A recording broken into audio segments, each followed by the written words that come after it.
สนุนโดยแอปวันดีคอนเทนต์จริตไทยเพื่อคนไทยดาวน์โหลดได้แล้ววันนี้ยาแคปซูลขมิ้นชันอุ้ยอันบรรเทาอาการท้องอืดท้องเฟ้อ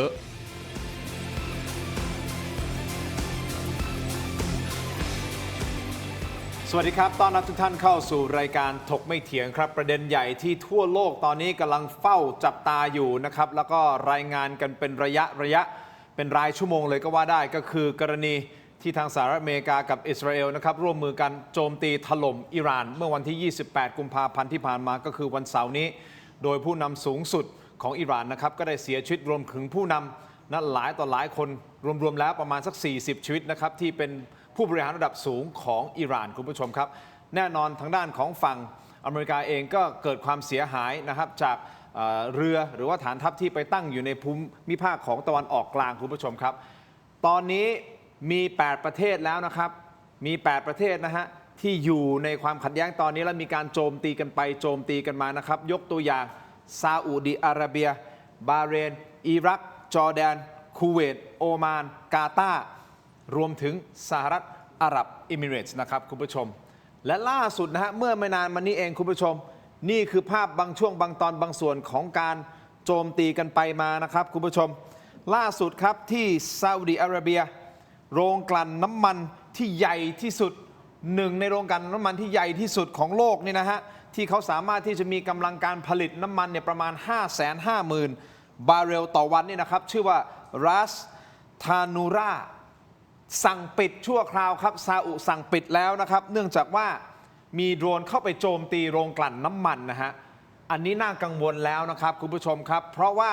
ถ้ามาดูในประเด็นที่รองปลัดกระทรวงพลังงานในฐานะที่ท่านเป็นโฆษกกระทรวงพลังงานนะครับท่านวีรพัฒน์เกียรติเฟื่องฟูท่านได้ให้สัมภาษณ์มานะครับบอกว่าน้ำมันดิบและน้ำมันสำเร็จรูปของประเทศไทยเองเราเหลืออยู่ประมาณสัก 7,795 ล้านลิตรเขาบอกว่าสามารถใช้งานได้อีกประมาณสัก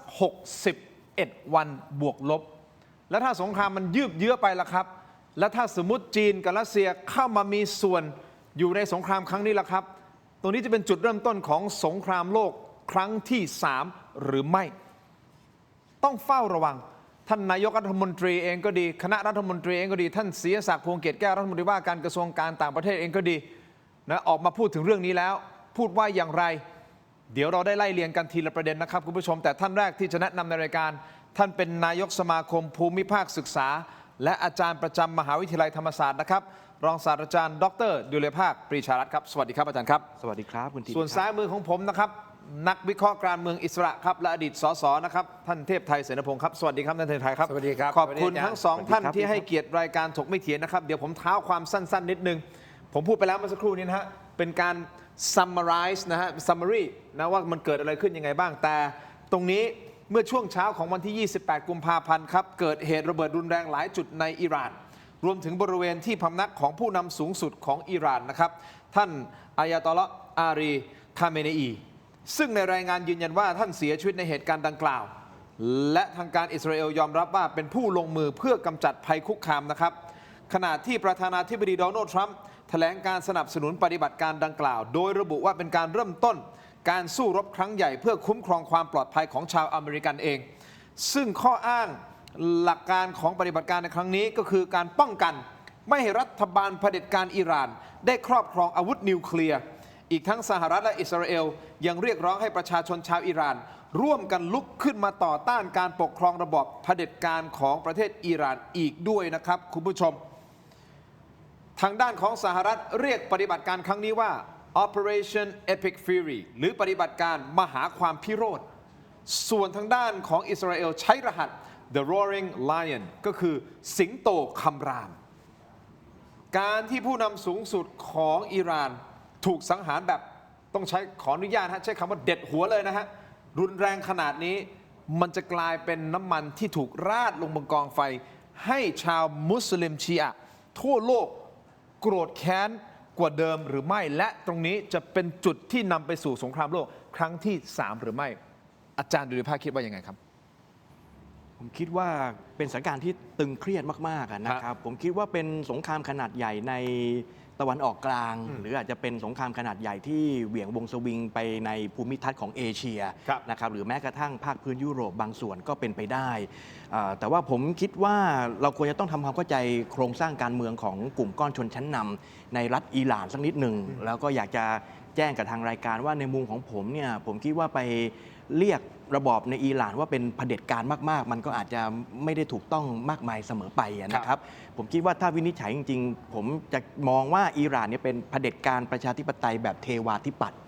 นะครับก็คือเป็นระบอบผสมเขามีการเลือกตั้งมีการก่อรูปของรัฐสภา มีประธานาธิบดี แต่ว่ามีผู้นำสูงสุดใช่ไหมครับก็คือเป็นผู้นำทางจิตวิญญาณทางศาสนา เข้าคุมองค์คาพยพสำคัญทางการเมือง เพราะนั้นเพลเยอร์หรือตัวแสดงทางการเมืองเนี่ยนอกจากมีผู้นำจิตวิญญาณสูงสุดแล้ว ก็ยังมีประธานาธิบดีนะครับมีคนที่เข้ามาคุมครม.ต่างๆ ซึ่งมีฐานอยู่กับประชาชนด้วยส่วนหนึ่ง แต่ว่ามันก็ซับซ้อนขึ้นไปอีกในเมื่อว่าประชาชนอิหร่านแบ่งออกเป็น 2 กลุ่มนะครับตอนคาเมเนเอถูกลอบสังหารเนี่ยนะครับคาเมเนอีถูกลอบสังหารผมเห็นว่ามีประชาชนอิหร่านส่วนหนึ่งเนี่ยโห่ร้องแสดงความยินดีนะครับก็คือว่าเห็นด้วยเลยที่อาวุธของสหรัฐอเมริกากับอิสราเอลสามารถปิดชีพผู้นำสูงสุดท่านนี้ได้ แต่ขณะเดียวกันนะครับก็มีชาวอิหร่านบางส่วนเนี่ยโกรธแค้นนะครับแล้วก็น่าจะไฟแค้นของพี่น้องมุสลิมโดยเฉพาะนิกายชีอะห์นะครับที่มีต่อทางสหรัฐอเมริกาแล้วก็อิสราเอลน่าจะมีอยู่สูงแต่กันนั้นก็ดีเมื่อพินิจดูระบบความมั่นคงอิหร่านเนี่ยผมก็คิดว่าประชาชนถูกแบ่งเป็น 2 กลุ่มนะครับมีกลุ่มที่ยินดีกับการจากไปของผู้นำสูงสุดกับกลุ่มที่โกรธแค้นกับทางสหรัฐอเมริกาฉะนั้นเนี่ยผมว่าการเมืองอิหร่านมันค่อนข้างปั่นป่วนภายในอันนี้เป็นการลบในลักษณะที่การเมืองภายในของอิหร่านเนี่ยมันผิดปกติเพราะว่ามันมีขบวนการปฏิวัติเพื่อล้มผู้นำสูงสุดด้วยแรงหนุนจากสหรัฐอเมริกาและโดนัลด์ทรัมป์มาก่อนหน้านี้ด้วยฉะนั้นผมก็คิดว่าอิหร่านเนี่ยจะเอาชนะในสงครามนัดนี้ก็ยากเพราะมีการแตกภายในแต่จะแพ้ราบคาบโดยเร็วผมคิดว่าก็ไม่หมูจนเกินไปเพราะอิหร่านถือว่าเป็นรัฐมหาอำนาจในตะวันออกกลางก็คงจะมีอาวุธยุทโธปกรณ์และมีพันธมิตรทางยุทธศาสตร์เข้ามาร่วมรบด้วยนะครับครับผมอันนี้คือโดยรวมที่อาจารย์สรุปแบบนี้นะครับเดี๋ยวคงได้ลงรายละเอียดเพิ่มเติมตรงนี้นะครับครับคุณเทพไทยมองกันมันจะเป็นจุดชนวนที่มันจะจุดประกายเป็นสงครามโลกครั้งที่2หรือเปล่าครั้งที่3ขออภัยก็คือไม่ว่าจะเป็นจีนเองรัสเซียเองต้องไหมฮะก็กำลังดูสงวนท่าทีอยู่ครับใช่คือจุดเริ่มต้นเหมือนอาจารย์ดุลภาพว่าผมว่ามันการเมืองในตะวันออกกลางเนี่ยมันแตกแยกนะถ้าพูดถึงนะคือในอิหร่านเนี่ยชัดเจนว่ามันแตกออกเป็น2 ขั้วแล้วก็ในประเทศละแวกตะวันออกกลางเนี่ยก็ขัดแย้งกันหมดในโลกอาหรับในโลกของมุสลิมเนี่ยนะมันก็มีปัญหากันถ้าหากว่าในอิหร่านไม่แตกแยกกันเนี่ยคือสหรัฐก็ไม่สามารถที่จะวางหน่วยข่าวกรองเข้าไปจัดการเข้าไปเด็ดหัวผู้นำได้นะคือรู้เป้าหมายทั้งหมดคราวนี้ผมว่าความขัดแย้งอันเนี้ยมันจะลุกลามก็เพราะว่า1อเมริกาเขาก็หมายมั่นปั้นมือมากที่จะปราบให้ราบคาบในขณะเดียวกันผมว่ากระแสของโลกมุสลิมเนี่ยคือโลกมุสลิมไม่ว่าจะแตกแยกกันในภูมิภาคตะวันออกกลางนะแต่ว่าในประชาคมโลกเนี่ยมุสลิมเนี่ยคือเขาเรียกว่าอะไรที่เขาบอกว่ามุสลิมเป็นพี่น้องกันทั่วโลกก็เราจะเห็นว่าพลังของมุสลิมก็ไม่พอใจอเมริกานะครับเพราะฉะนั้นผมก็คิดว่าถ้าหากว่าวันนี้เรายังไม่เห็นท่าทีของมหาอำนาจคือถ้าหากว่าเขาเรียกว่าสงครามโลกจะเกิดขึ้นได้เนี่ยมันก็ต้องมีมหาอำนาจเข้ามาถือหางฝ่ายใดฝ่ายหนึ่งนะครับตอนนี้เราก็ยังที่เห็นอยู่ก็คือของปูตินที่ออกมาประนามอยู่บ้างครับแต่ว่าของจีนสีจิ้นผิงยังใช้ความอดทนอดกลั้นใช่ยังท่านหวังอี้ยังใช่แต่ว่าสีจิ้นผิงยังไม่ขยับอะไรค่อนข้างจะชัดเจนเพราะเราก็ต้องดูเนี่ยมหาอำนาจพวกนี้แล้วก็ดูมหาอำนาจก็คืออินเดียอีกประเทศหนึ่งแต่ว่าที่สำคัญเนี่ยผมว่าบทบาทน้อยมากตามที่ผมสังเกตการดูนะคือองค์กรสหประชาชาติ UN ซึ่งอันนี้แหละผมว่าเป็นคนคุมกติกาคุมเกมของโลกแต่ถ้าหากว่าไม่ขยับหรือไม่ศักดิ์สิทธิ์หรือไม่ดำเนินการอะไรอย่างใดอย่างหนึ่งให้มันยุติไปได้เนี่ยผมว่าก็เสี่ยงที่จะเกิดสงครามโลกครั้งที่3ครับมีความเป็นไปได้มีความเป็นไปได้ถ้าเป็นแบบนี้นะคือถ้ามันลุกลามไปเพราะว่าอะไรเพราะว่าล่าสุดเนี่ยโดนัลด์ทรัมป์แกก็บอกว่า4 สัปดาห์เนี่ย4-5 สัปดาห์ใช่จะเอาให้ราบคาบจะเรียบร้อยนะครับถ้าในสัปดาห์นี้4-5 สัปดาห์นี้เนี่ย ฝ่ายอิหร่านมันมีใครถือหางแล้วก็ซัพพอร์ตเขานะครับแล้วก็ลุกขึ้นมาขึ้นสู้ด้วยเนี่ยมันก็จะเป็นขยายวงพอขยายวงไปมากๆเนี่ยมันแน่นอนที่สุดแหละมันก็เป็นไปได้ว่ามันจะลุกลามไปถึงไม่สงครามโลกครั้งที่ 3 ก็ย่อมอ่ะ ฮะอาจารย์ครับ ทางด้านของอเมริกาอิสราเอลอ้างเรื่องของนิวเคลียร์อ้างเรื่องของนิวเคลียร์ถูกต้องไหมครับเพื่อป้องกันตัวเองไม่ให้ทางอิหร่านเนี่ยพัฒนานิวเคลียร์ถูกต้องไหมครับไอ้ข้ออ้างนิวเคลียร์ตรงนี้เพื่อถล่มอิหร่านในครั้งนี้ในมุมของอาจารย์มองว่ามันชอบทำมากพอไหมในการที่เขาจะอยู่ดีๆไปเด็ดหัวผู้นำซึ่งก่อนหน้านี้ต้องอย่างนี้ก่อนนะเรียนคุณผู้ชมก่อนหน้านี้เขามีความพยายามในการพูดคุยกันเจรจากันถูกต้องไหมฮะโดยมีคนกลางโอมานใช่ไหมฮะมาเป็นคนกลางในการเจรจาหลายรอบนะฮะเหมือนไปในทิศทางที่ดีนะว่าจะคุยกันได้ดีแต่สุดท้ายคือไปถล่มเขาเลย มันก็ไม่ถูกต้องหรอกครับตามหลักกฎหมายระหว่างประเทศนะครับมันเป็นการใช้กำลังทางความสัมพันธ์ระหว่างประเทศเป็นการลุกลานอธิปไตย ครับ ของประเทศอื่น ครับ แต่ว่าถ้าจะพูดถึงโครงสร้างอำนาจและก็ผลประโยชน์ของสหรัฐอเมริกาในทางการเมืองระหว่างประเทศ ครับ ก็ควรจะต้องเดินไปตามคันลองเนี้ยนะครับที่ผมพูดแบบนี้ก็เพราะว่ามันมีหลักนิยมสไตล์การต่อสู้ของสหรัฐอเมริกาเนี่ยพัฒนาตั้งแต่ยุครัฐบาลริพับลิกันของจอร์จ W. บุชนะครับเขาเรียกว่าหลักการชิงโจมตีก่อน ไอ้ตรงนี้ก็คือว่าถ้าสหรัฐอเมริกาประเมินดูแล้วมีภัยคุกคามจากที่ไหน เช่น กลุ่มก่อการร้ายต่างๆเนี่ยแล้วจะเป็นภัยต่อสหรัฐ การป้องกันตัวเองที่ดีที่สุดก็คือการเข้าไปชิงโจมตีภัยคุกคามก่อนนะครับเพื่อจะขจัดฐานรากแต่เนิ่นๆนะครับตรงเนี้ยนะครับก็ถือว่าเป็นหลักนิยมสไตล์การรบของกองทัพสหรัฐอเมริกา ครับ แล้วก็ในยุคของโดนัลด์ทรัมป์เนี่ยก็ถูกนำมาปรับใช้อีก ผมดูสำนวนพรรณนาโวหารที่อเมริกาประกาศต่อชาวโลกนะครับ ก็เป็นไปในทำนองเนี้ยนะครับว่าคือก็ต้องให้ภาพก่อนว่าอิหร่านนี่คือภัยคุกคาม มีแร่ยูเรเนียมสะสมกำลังรบขีปนาวุธยุทโธศาสตร์และโดยเฉพาะโครงการพัฒนาอาวุธนิวเคลียร์ซึ่งจะเป็นภัยต่อระบบความมั่นคงในภูมิภาคนะครับแล้วเตหะรานก็อาจจะใช้ความรุนแรงด้วยอาวุธที่อานุภาพสูงแบบเนี้ยนะครับ ครับ ยิงทำร้ายสหรัฐก่อน สหรัฐก็เลยจะต้องไปชิงโจมตีก่อนนะครับเพื่อความมั่นคงปลอดภัยของสหรัฐอเมริกานะครับฉะนั้นก็ดูตามหลักนิยมหรือที่เรียกว่าด็อกทรินเนี่ยก็พอจะเป็นที่เข้าใจได้ แต่ทีเนี้ยที่พี่เทพไทยพูดเนี่ยผมชอบมากแล้วก็อยากจะขยายต่อนิดนึง ป ว่า ระเด็นอะไรครับ ประเด็นที่น้องทินถามเรื่องพี่ทินถามเรื่องสงครามโลกครั้งที่3เนี่ยนะครับคือผมมองว่าการที่จะเป็นสงครามโลกครั้งที่3เนี่ยก็จะต้องดูเรื่องของภูมิภาคก่อน ว่ามันจะไม่กระจุกตัวอยู่แค่บางจุด แต่มันก็จะกระจัดกระจายไปหลาย ๆ ที่คือต้องมากกว่า1ทวีปนะครับต้องมากกว่า1ทวีปมาวันเนี้ยเกิดไฟร้อนในตะวันออกกลาง ครับ เพราะอิหร่านเนี่ยอยู่ที่ตะวันออกกลาง ครับ แต่คู่ขนานกันไปมีสงครามระหว่างอัฟกานิสถานกับปากีสถาน ซึ่งมันต่อประกบกับอิหร่านเลย 3 ประเทศเนี้ยติดประต่อเรียงกันในทางภูมิรัฐศาสตร์ อัฟกานิสถานอยู่เอเชียกลางใช่ไหมครับปากีสถานอยู่เอเชียใต้ ครับ ติดอินเดีย ครับ อิหร่านอยู่ตะวันออกกลาง ครับ 3 ภูมิภาคหลักๆ ของทวีปเอเชียนะครับเกิดไฟสงครามพร้อม ๆ กันและต่อติดกัน ผมคิดว่ามันเกิดแกนทางภูมิรัฐศาสตร์ขนาดใหญ่แล้วมันจะเหวี่ยงกระจายนะครับไปทั่วบริเวณข้างเคียงเลยทีเดียว แต่ที่สำคัญก็คือว่าถ้าเกิดว่ามีไฟสงครามหรือมีคอนฟ lict ขึ้นที่ตุรกี ซึ่งเป็นประตูเชื่อมระหว่างเอเชียไปสู่ยุโรป ครับ หรือว่าอังกฤษกองกำลังจากยุโรปตะวันตกเข้ามาช่วยสหรัฐ มันก็จะมีภาคพื้นยุโรปนะครับ เข้ามาเกี่ยวด้วย หรือทางยุโรปตะวันตกเข้ามาเกี่ยวข้องด้วย และถ้าไปที่อินโดแปซิฟิกที่ทะเลจีนใต้เกิดมีหึ่มเรื่องการปิดช่องแคบไต้หวันนะครับการแข่งขันเรื่องกำลังรบทางทะเลระหว่างจีนกับสหรัฐอเมริกา ผมคิดว่าตรงเนี้ยมันเริ่มจะพอเรียกได้แล้ว ว่าเป็นสงครามโลกครั้งที่ 3 แต่ณวันเนี้ยผมคิดว่าเป็นสงครามในระดับมหาภูมิภาค แต่ประมาทไม่ได้ ประมาทไม่ได้ มันมีโอกาสที่จะเกิดขึ้น อาจ ได้ จะมีพลวัตขยายตัวไปสู่สงครามโลกครั้งที่ 3 สิ่งที่เกิดขึ้นที่ตะวันออกกลางครับ ครับ เทียบไทยครับ คราวนี้ตัดภาพกลับมาที่ประเทศไทย ประเทศไทยของเราควรจะวางตัวยังไงมหาอำนาจเขาเล่นกันอยู่นะตอนนี้นะครับเขาทำสงครามกันอยู่ ประเทศไทยโอเคถึงแม้จะไกลแหละ แต่แน่นอนสิ่งที่มันเกิดขึ้นตอนนี้มันกระทบไปทั่วโลกโดยเฉพาะเรื่องของพลังงานเรื่องของน้ำมัน ประเทศไทยควรวางตัวอย่างไรคุณผู้ชมครับ อันนี้เป็นประเด็นสำคัญเลยนะฮะอันนี้มันจะกลับมาสู่ประเทศไทยละเดี๋ยวเราพักกันสักครู่สั้นๆนิดเดียวนะฮะเดี๋ยวมาฟังทั้งสองท่านวิเคราะห์นะครับแล้วมาดูบทบาทท่าทีของรัฐบาลไทยว่าวางตัวอย่างไร ยักษ์ใหญ่เขาตีกันรัฐบาลไทยวางตัวอย่างไรดี พักสักครู่นะครับช่วงหน้ากลับมาติดตามครับ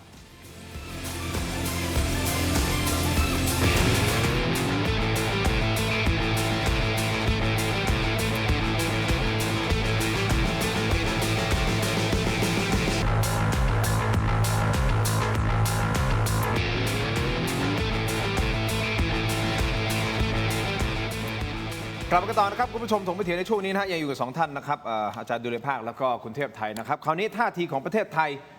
รัฐบาลไทยเราควรจะต้องวางตัวอย่างไรกับสถานการณ์ที่เกิดขึ้นที่ตะวันออกกลางหลายคนบอกให้มันอยู่ไกลตัวเราเหลือเกินแต่ถ้ามาดูตอนนี้นะฮะทองก็ขึ้นทันทีเลยนะครับ 80,000 กว่าบาทใช่ไหมทีมงานวันนี้ได้ติด 80,000 แล้วนะฮะแล้วก็เดี๋ยวราคาน้ำมันก็ไม่แน่ใจว่าจะขยับขึ้นหรือเปล่านะครับแต่ที่ต่างประเทศมีการขึ้นแล้วอ่ะให้ดูกันนะฮะทองคำแท่งนะขายออกเนี่ย 86,000 บาทรับซื้อที่ 84,000 บาททองรูปพรรณขายออกที่ 81,400 บาทเนี่ยฮะคุณผู้ชมครับอันนี้คือล่าสุดนะฮะประมาณ 15:31 นาทีที่ผ่านมาหลังจากที่มีการโจมตีกันประเทศไทยรัฐบาลไทยนักการเมืองไทยควรวางตัวอย่างไร เดี๋ยวมีการวิเคราะห์การเมืองในไทยนะฮะคุณผู้ชมรับรองคุณเทพไทยมาแล้วเดี๋ยววิเคราะห์ได้เพราะมันมีสูตรคุณเทพไทยนะฮะที่มีข้อเสนอดัดหลังภูมิใจไทย เดี๋ยวว่ากันนะครับแต่ไทยควรวางตัวไงในสถานการณ์แบบนี้ครับ ก็ทุกคนก็เรียกร้องว่าให้วางตัวเป็นกลาง ฮะ จริงๆแล้วก็วัดยากเหมือนกันนะว่าเป็นกลางคืออะไรกลางตรงไหนนะ แต่ว่ามันก็เป็นคำที่พูดอะรัฐบาลต้องวางตัวเป็นกลางนะต้องชั่งน้ำหนักให้ดีนะต้องทิ้งน้ำหนักให้ดีอย่าให้มันเอ็นข้างฝ่ายไหนนะมันจะเดือดร้อนนะก็ผมก็ฟังจากผมไม่ได้พูดสันทัดกรณีอะนะแต่ว่าในฐานะมุมมองของนักการเมือง ผมก็คิดว่าอะไรที่มันเป็นประโยชน์กับประเทศชาตินะครับเราก็ชั่งน้ำหนักดูว่าอะไรเป็นประโยชน์ประชาชนก็ทำอย่างนั้น แล้วก็แก้ปัญหาเฉพาะหน้าที่จะเกิดขึ้นที่จะกระทบแน่นอนต่อประเทศ เรื่องราคาน้ำมันที่คุณทินว่า อันนี้แน่นอนที่สุดแหละผมว่านะในวันนี้คนก็เริ่มตื่นตูมนะผมเป็นแชร์ทางโซเชียลไปเติมน้ำมันเลยขึ้นแน่นอนใช่ไหมเริ่มขยับที่จะไปเติมน้ำมันแล้วยิ่งรองปลัดกระทรวงพลังงานบอกว่าอยู่ได้แค่61 วัน ผมว่าเดี๋ยวก็ถ้าตื่นตูมก็เดี๋ยวก็ไปตุนกันแล้วอาจจะไม่ถึง60 วันถ้าอย่างนั้นนะถ้าตุนกันนะเพราะบริษัทใหญ่ๆบริษัทรับเหมาบริษัทก่อสร้างมันก็ต้องใช้น้ำมันต้องเตรียมแล้วมีที่ถังสต็อกทางอะไรเนี่ยอันนี้ก็ต้องเตรียมเพราะรัฐบาลก็ต้องคิดอ่ะกระทรวงพลังงานก็ต้องมีบทบาทใช่ไหมคราวนี้เรื่องธุรกิจการบินนี่ผมดู2 วันแรกเนี่ยสายการบิน134สายการบินมีปัญหาใช่ไหมบินข้ามไปไม่ได้ที่นั่นไม่ได้บินผ่านตรงนั้นไม่ได้ก็ต้องอ้อมที่เขาสู้รบกันอันนี้ก็เป็นปัญหาอีกกระทบมากราคาตั๋วเพิ่มยิ่งขึ้นนะฮะก็แน่นอนแล้วมันก็แพงขึ้นเพิ่มแบบหลายเท่าตัวแล้วใช่วิ่งอ้อมเสี่ยงประกันไฟประกันอะไรขึ้นมาอีกใช่ไหม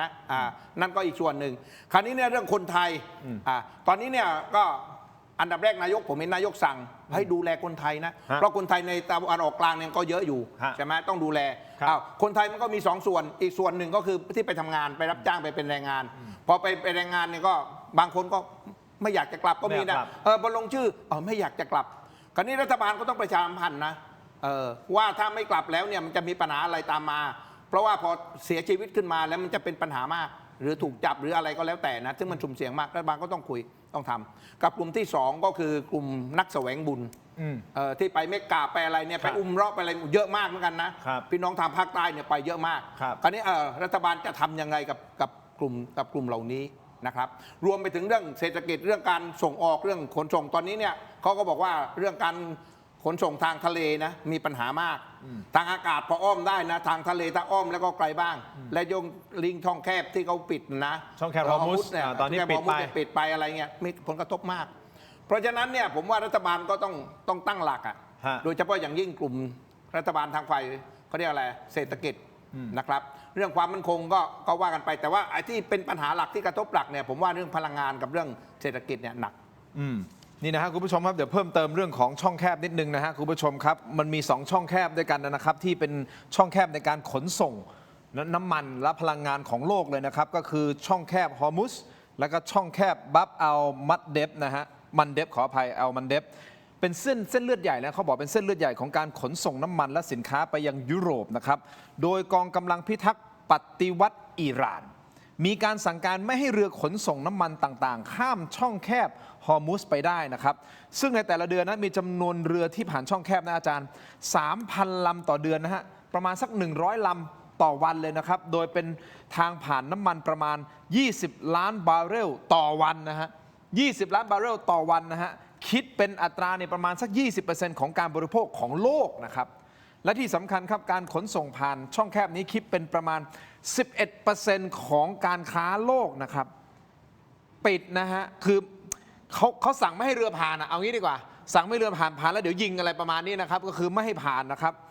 โดยในวันอาทิตย์ที่ 1 มีนาคมที่ผ่านมาคือเมื่อวานนี้ อิหร่านยืนยันว่าได้มีการโจมตีเรือบรรทุกน้ำมันติดธงชาติปาเลาชื่อว่า Skylight นี่ฮะซึ่งอยู่บริเวณชายฝั่งของประเทศโอมาน โทษฐานพยายามฝ่าฝืนคำสั่งไม่ให้เดินเรือผ่านช่องแคบฮอร์มุสเนี่ยเขายิงเลย มีผู้บาดเจ็บ 4 รายนะครับคุณผู้ชม ส่วนอีกช่องแคบหนึ่งครับ ช่องแคบบับอัลมันเดฟถูกดูแลโดยกลุ่มกบฏฮูตีในเยเมนครับ ซึ่งเป็นฝั่งอิหร่าน ช่องนี้ถือเป็นช่องทางสำคัญในการค้าระหว่างเอเชียกับยุโรปนะครับสำหรับการขนส่งสินค้าไปยังคลองซูเอซเข้าไปในพื้นที่ของยุโรป ซึ่งการปิด2ช่องแคบนี้ชาวบ้านอย่างเราที่กำลังติดตามรายการอยู่อาจารย์ดุลยภาค ครับ คุณเทพไทยนะครับ เอาง่ายๆเลย มันจะทำให้ข้าวยากมาแพงขึ้นใช่ไหมสินค้ามันจะแพงขึ้นใช่ไหมและสรุปการปิดตรงเนี้ยใครเสียเปรียบเพราะอย่าลืมอิหร่านก็เสียเปรียบเหมือนกันนะฮะเพราะว่าเขาส่งออกน้ำมันเหมือนกันไงมันเหมือนปิดช่องทางตัวเองเหมือนกันอาจารย์ดุลยภาคมองไงครับ แน่นอนครับก็เกิดความผันผวนนะครับของราคาสินค้าบริการในตลาดโลก เพราะว่าโลจิสติกมันประสบปัญหาจริง ๆ ด้วยกลยุทธ์การปิดช่องแคบนะครับทางยุทธศาสตร์ ซึ่งอิหร่านเป็นผู้กระทำการหลักๆ ก็ในสำหรับสังคมไทยเราลองจินตนาการนะครับว่าในเอเชียตะวันออกเฉียงใต้เราก็มีช่องแคบมะละกา ครับ ใช่ไหมครับซึ่งเป็นจุดที่คับข้างแน่นหนาเลยของการสัญจรระหว่างประเทศ ถ้าสมมุติสหรัฐอเมริกาหรือว่าบางประเทศเนี่ยปิดช่องแคบเนี้ยเราตายเลย งานเข้าเลย ใช่ไหมครับฉะนั้นในช่องแคบฮอร์มุสเนี่ยนะครับหรือว่าบาเอลมันเดบต่อให้มันไกลจากเอเชียตะวันออกเฉียงใต้ แต่ว่าเส้นหล่อเลี้ยงทางเศรษฐกิจมันก็จะมาถึงพื้นที่แถบนี้ด้วยเหมือนกัน ก็ได้รับผลกระทบพอสมควรเลยทีเดียว แต่ผมคิดว่าท่ามกลางผลกระทบมันก็ย่อมมี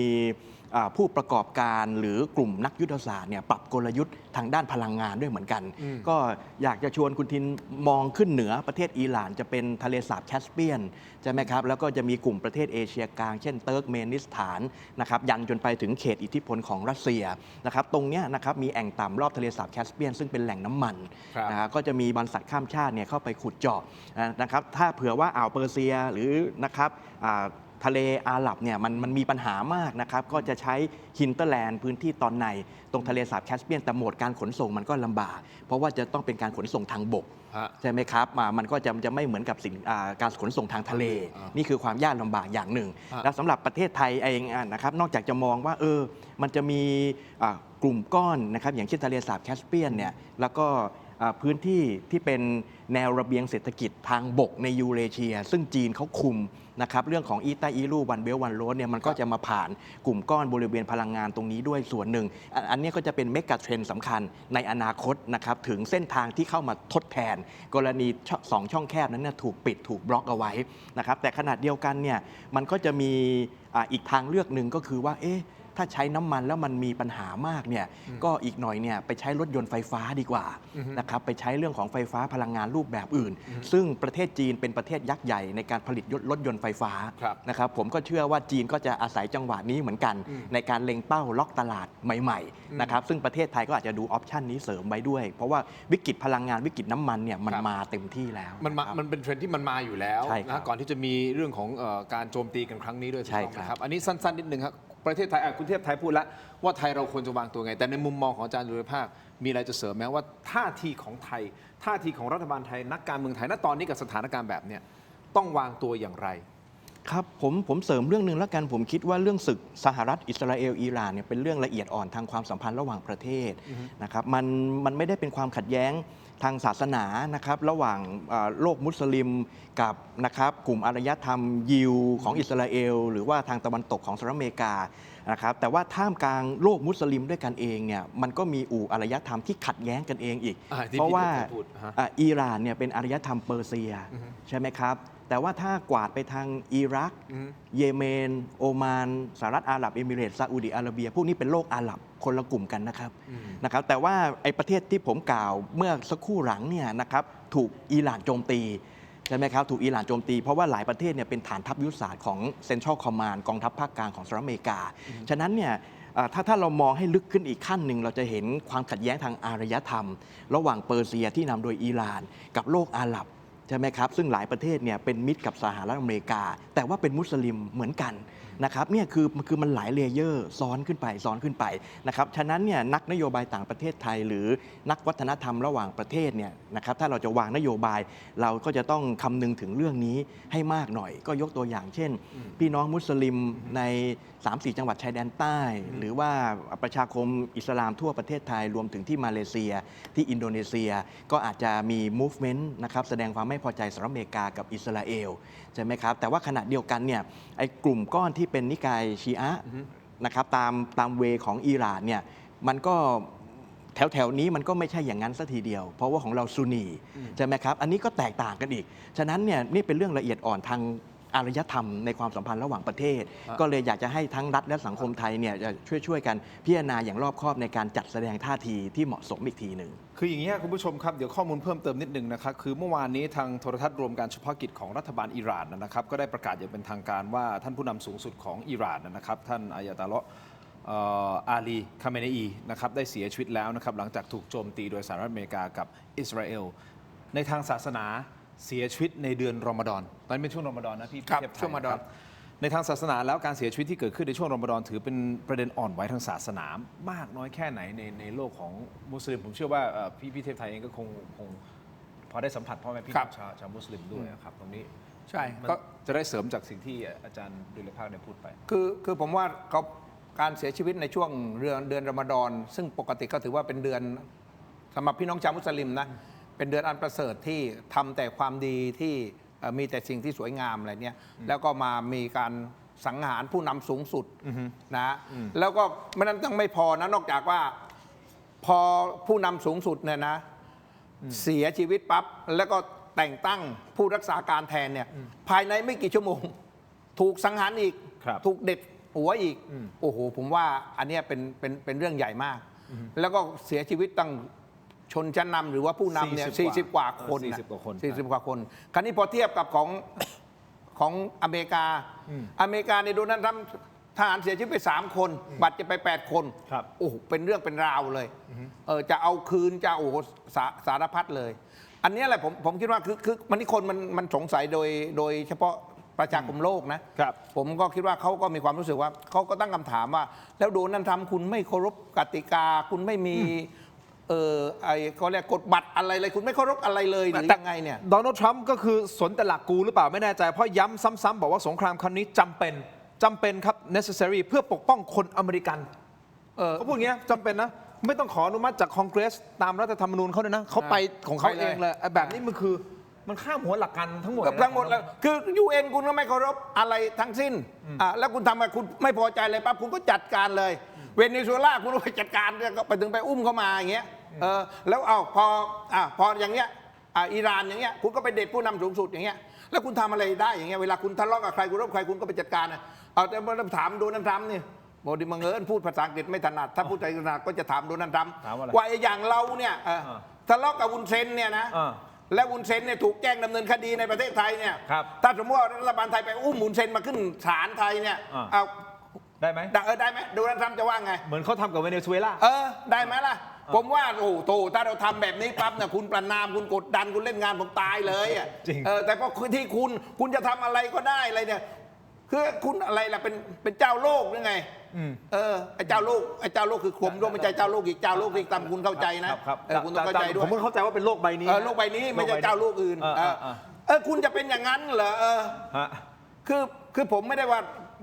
ไม่ชอบอะไรกับโดนัลด์ทรัมป์นะ แต่ว่าผมว่าแกเป็นคนบ้าอำนาจอ่ะคือคุณว่าคุณดูปกติไหม ไม่ใช่แค่เราตั้งคำถามนะฮะ ประเทศของเขาเองสหรัฐอเมริกาเองก็แบ่งออกเป็น2 ฝั่งเหมือนกันนะฮะฝั่งที่เชียร์โดนัลด์ทรัมป์ว่าทำถูกต้องแต่มีอีกฝั่งหนึ่งเขาก็ไม่ได้เห็นด้วยกับสิ่งที่โดนัลด์ทรัมป์ทำนะอาจารย์ คือผมมองว่าสหรัฐอเมริกาเป็นอภิมหาอำนาจโลก ผมชอบประเด็นนี้อาจารย์อภิมหาอำนาจโลกเดี๋ยวผมให้อาจารย์ได้ต่อนะแต่ผมขอเนี่ยพักสักครู่สั้นๆนิดเดียวเดี๋ยวช่วงหน้ากลับมาฟังอภิมหาอำนาจโลกเป็นอย่างไร และคุณเทพไทยตกลงคุณน่ะบอกว่าจะมีแผนดัดหลังภูมิใจไทยเหรอแผนดัดหลังภูมิใจไทยคุณต้องขยายความเพิ่มเติมในรายการถกไม่เถียงนะคุณมาตรงนี้ไม่ได้นะกูรูการเมืองพักสักครู่ครับช่วงหน้ากลับมาติดตามครับ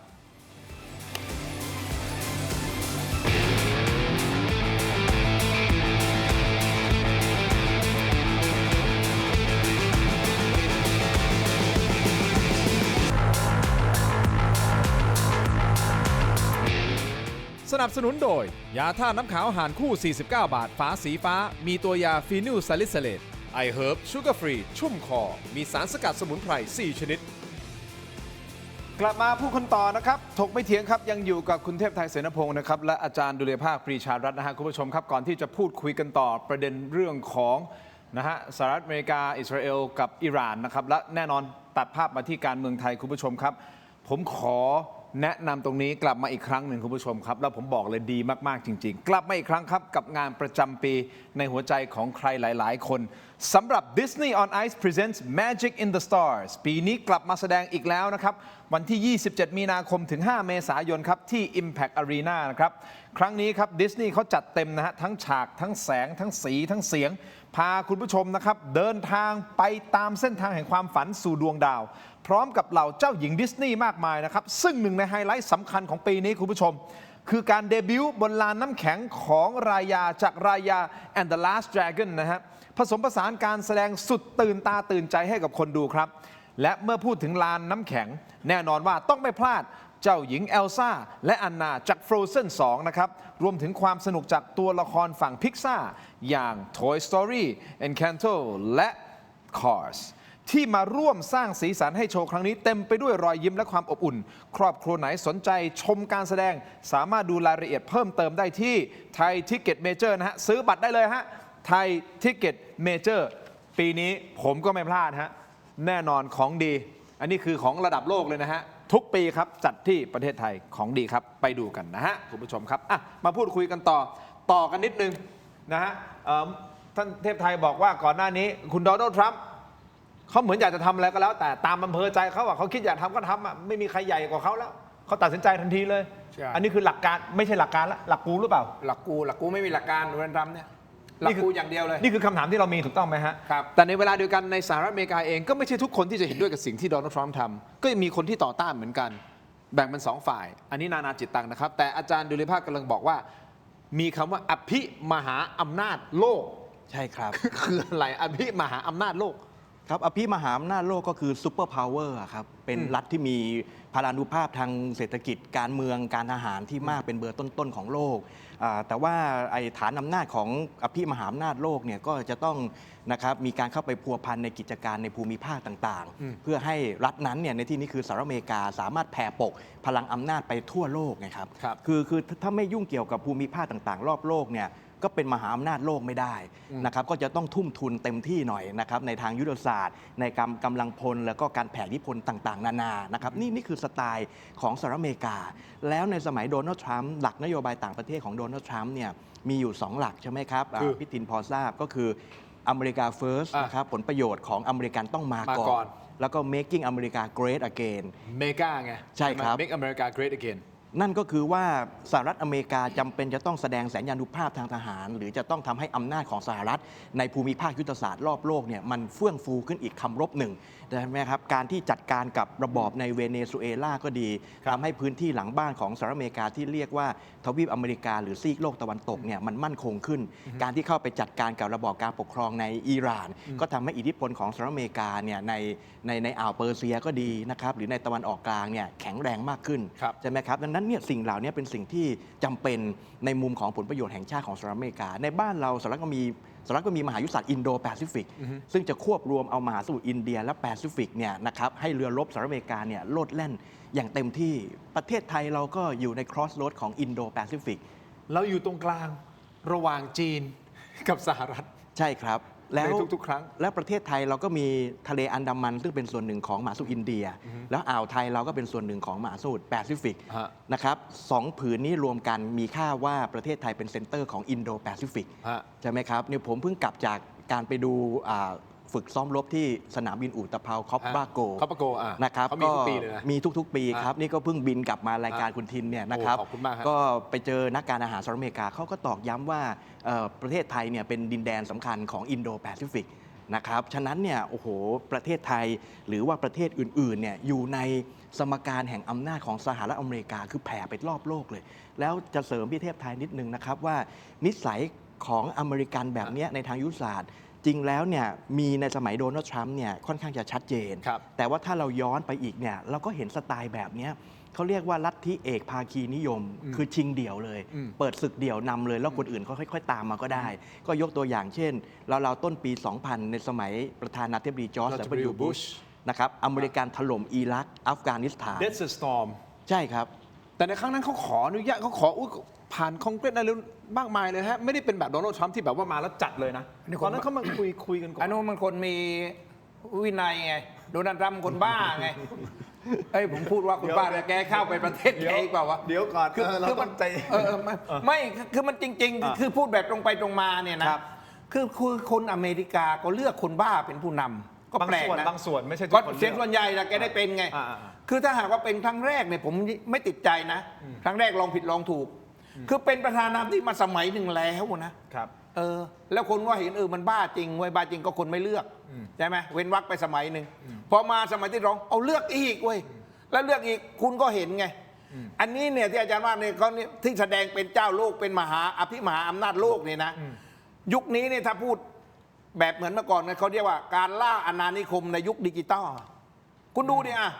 มันตีมันขึ้นหมดทุกหัวระแหงแล้วมันสร้างไอ้ฐานทัพหมดทุกภูมิภาคแม้กระทั่งที่อังกฤษ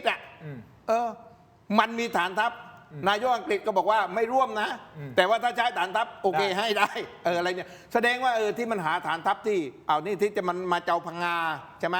แล้วจะเอาฟิลิปปินส์เจ้าอะไรเงี้ย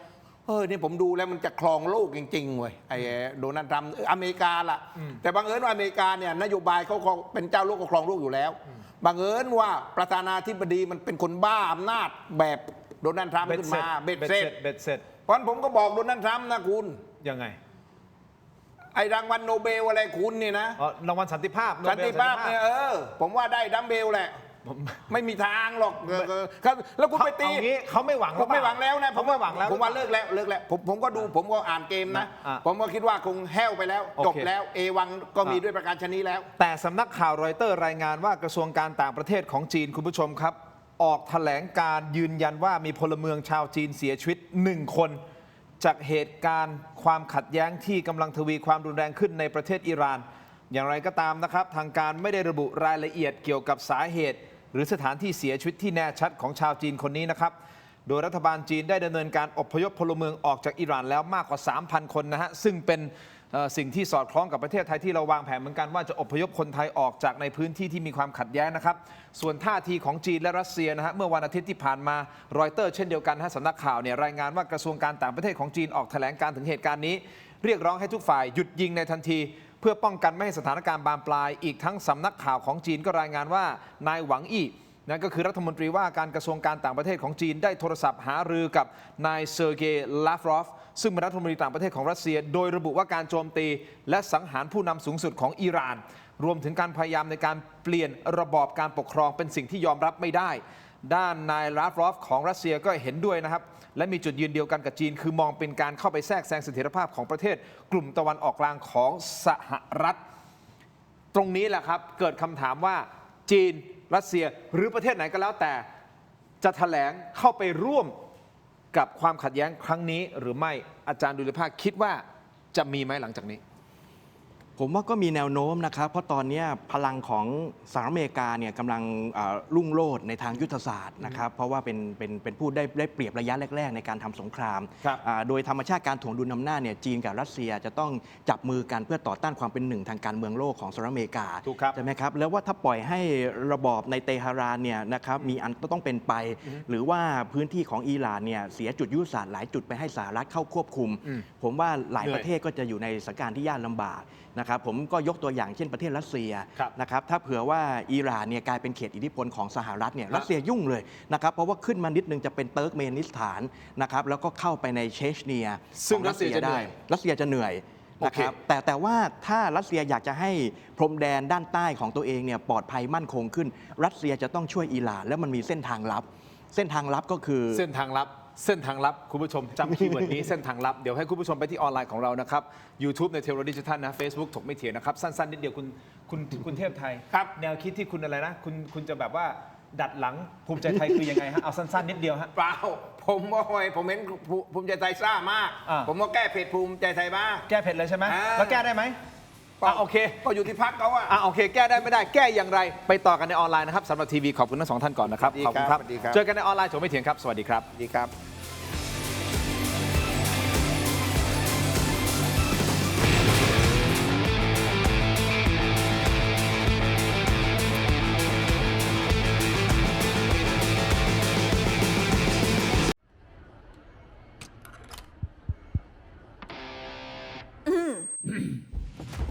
ไมบาซิน OTC รสส้มและรสมะนาว ยาอมบรรเทาอาการเจ็บคอ ช่วยระงับเชื้อในปากและลำคอ จากเกรเตอร์ฟาร์มาตรวจอ่านคำเตือนในฉลากก่อนใช้ยา อยากมีบ้านนึกถึงแอปบ้านๆบายแจมมีซับให้เลือกมากกว่า 5,000 รายการ ดาวน์โหลดได้แล้ววันนี้ ทั้งระบบ iOS และ Android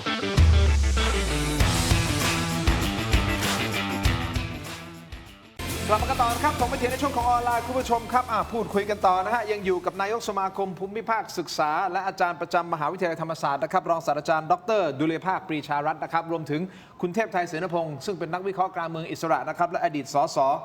นะฮะของทางภาคใต้ก็คือนครศรีธรรมราชนะครับแล้วผันตัวเองมาเป็นนักการเมืองนักวิเคราะห์การเมืองอิสระนะฮะไม่เอาแล้วกับการเป็นนักการเมืองขอวิเคราะห์แล้วก็วิพากษ์วิจารณ์ทุกพรรคทุกคนไม่ได้สนใจอะไรไม่ได้เข้าข้างใคร แต่ขอเข้าข้างความถูกต้องความ เป็นกลางเป็นกลาง เป็นกลางจริงหรือไม่จริงคุณผู้ชม เป็นกลางจริง คอมเมนต์เข้ามา จางกลางใจใครก็อีกเรื่องหนึงแต่ว่าเป็นกลาง แล้วนอกเหนือจากการวิเคราะห์การเมืองแล้วนะครับยังเป็นผู้ทำนายทายทักมองการไกลแล้วก็ทำนายฟันธงในหลาย ๆ เรื่องจนเป็นที่มาของเจ้าตำหนัก เจ้าสำนัก ตำหนักอะไรนะ เทพไทยไข่กระดก นะฮะคุณผู้ชม คือไม่คือเราเห็นว่าคือมีคนเขาเรียกว่าอะไรเชี่ยวชาญทางด้านสาขาอาชีพเยอะ ใช่ไหมประวัติศาสตร์ก็มีนิติศาสตร์ก็มีใช่ไหมภูมิศาสตร์ก็มีอะไรเงี้ยนะผมก็เลยเอาประเภทโหราศาสตร์ไสยศาสตร์เข้ามาใช้ไงเพื่อที่จะได้บาลานซ์กับไอ้พวกฝ่ายนิติศาสตร์ฝ่ายรัฐศาสตร์ไง โอเคโอเค บาลานซ์กันนะ บาลานซ์กัน คุณผู้ชมครับที่ชมรายการอยู่ตอนนี้ร่วมกันโหวตหน่อยนะครับ เราถามว่าคุณคิดว่าแนวโน้มที่จะเกิดสงครามโลกครั้งที่ 3 มีหรือไม่นะครับ มีแนวโน้มไม่มีแนวโน้มไม่แน่ใจโหวตเข้ามาหน่อยนะครับผู้ชมกับสถานการณ์ที่เกิดขึ้นนะฮะเดี๋ยวผมค้างอยู่กับอาจารย์ดุลยภาคใช่ไหมฮะ ครับ ที่พูดคุยกันต่อเมื่อสักครู่นี้ ที่ผมถามว่าจีนกับรัสเซียนะมีโอกาสที่จะเข้ามามีส่วนร่วม หรือประเทศอื่นๆที่จะเข้ามามีส่วนร่วมกับความขัดแย้งในครั้งนี้หรือไม่แล้วอาจารย์ก็วิเคราะห์กันไปวิเคราะห์กันมาแล้วสุดท้ายเนี่ยมันมีโอกาสที่จะเกิดขึ้นได้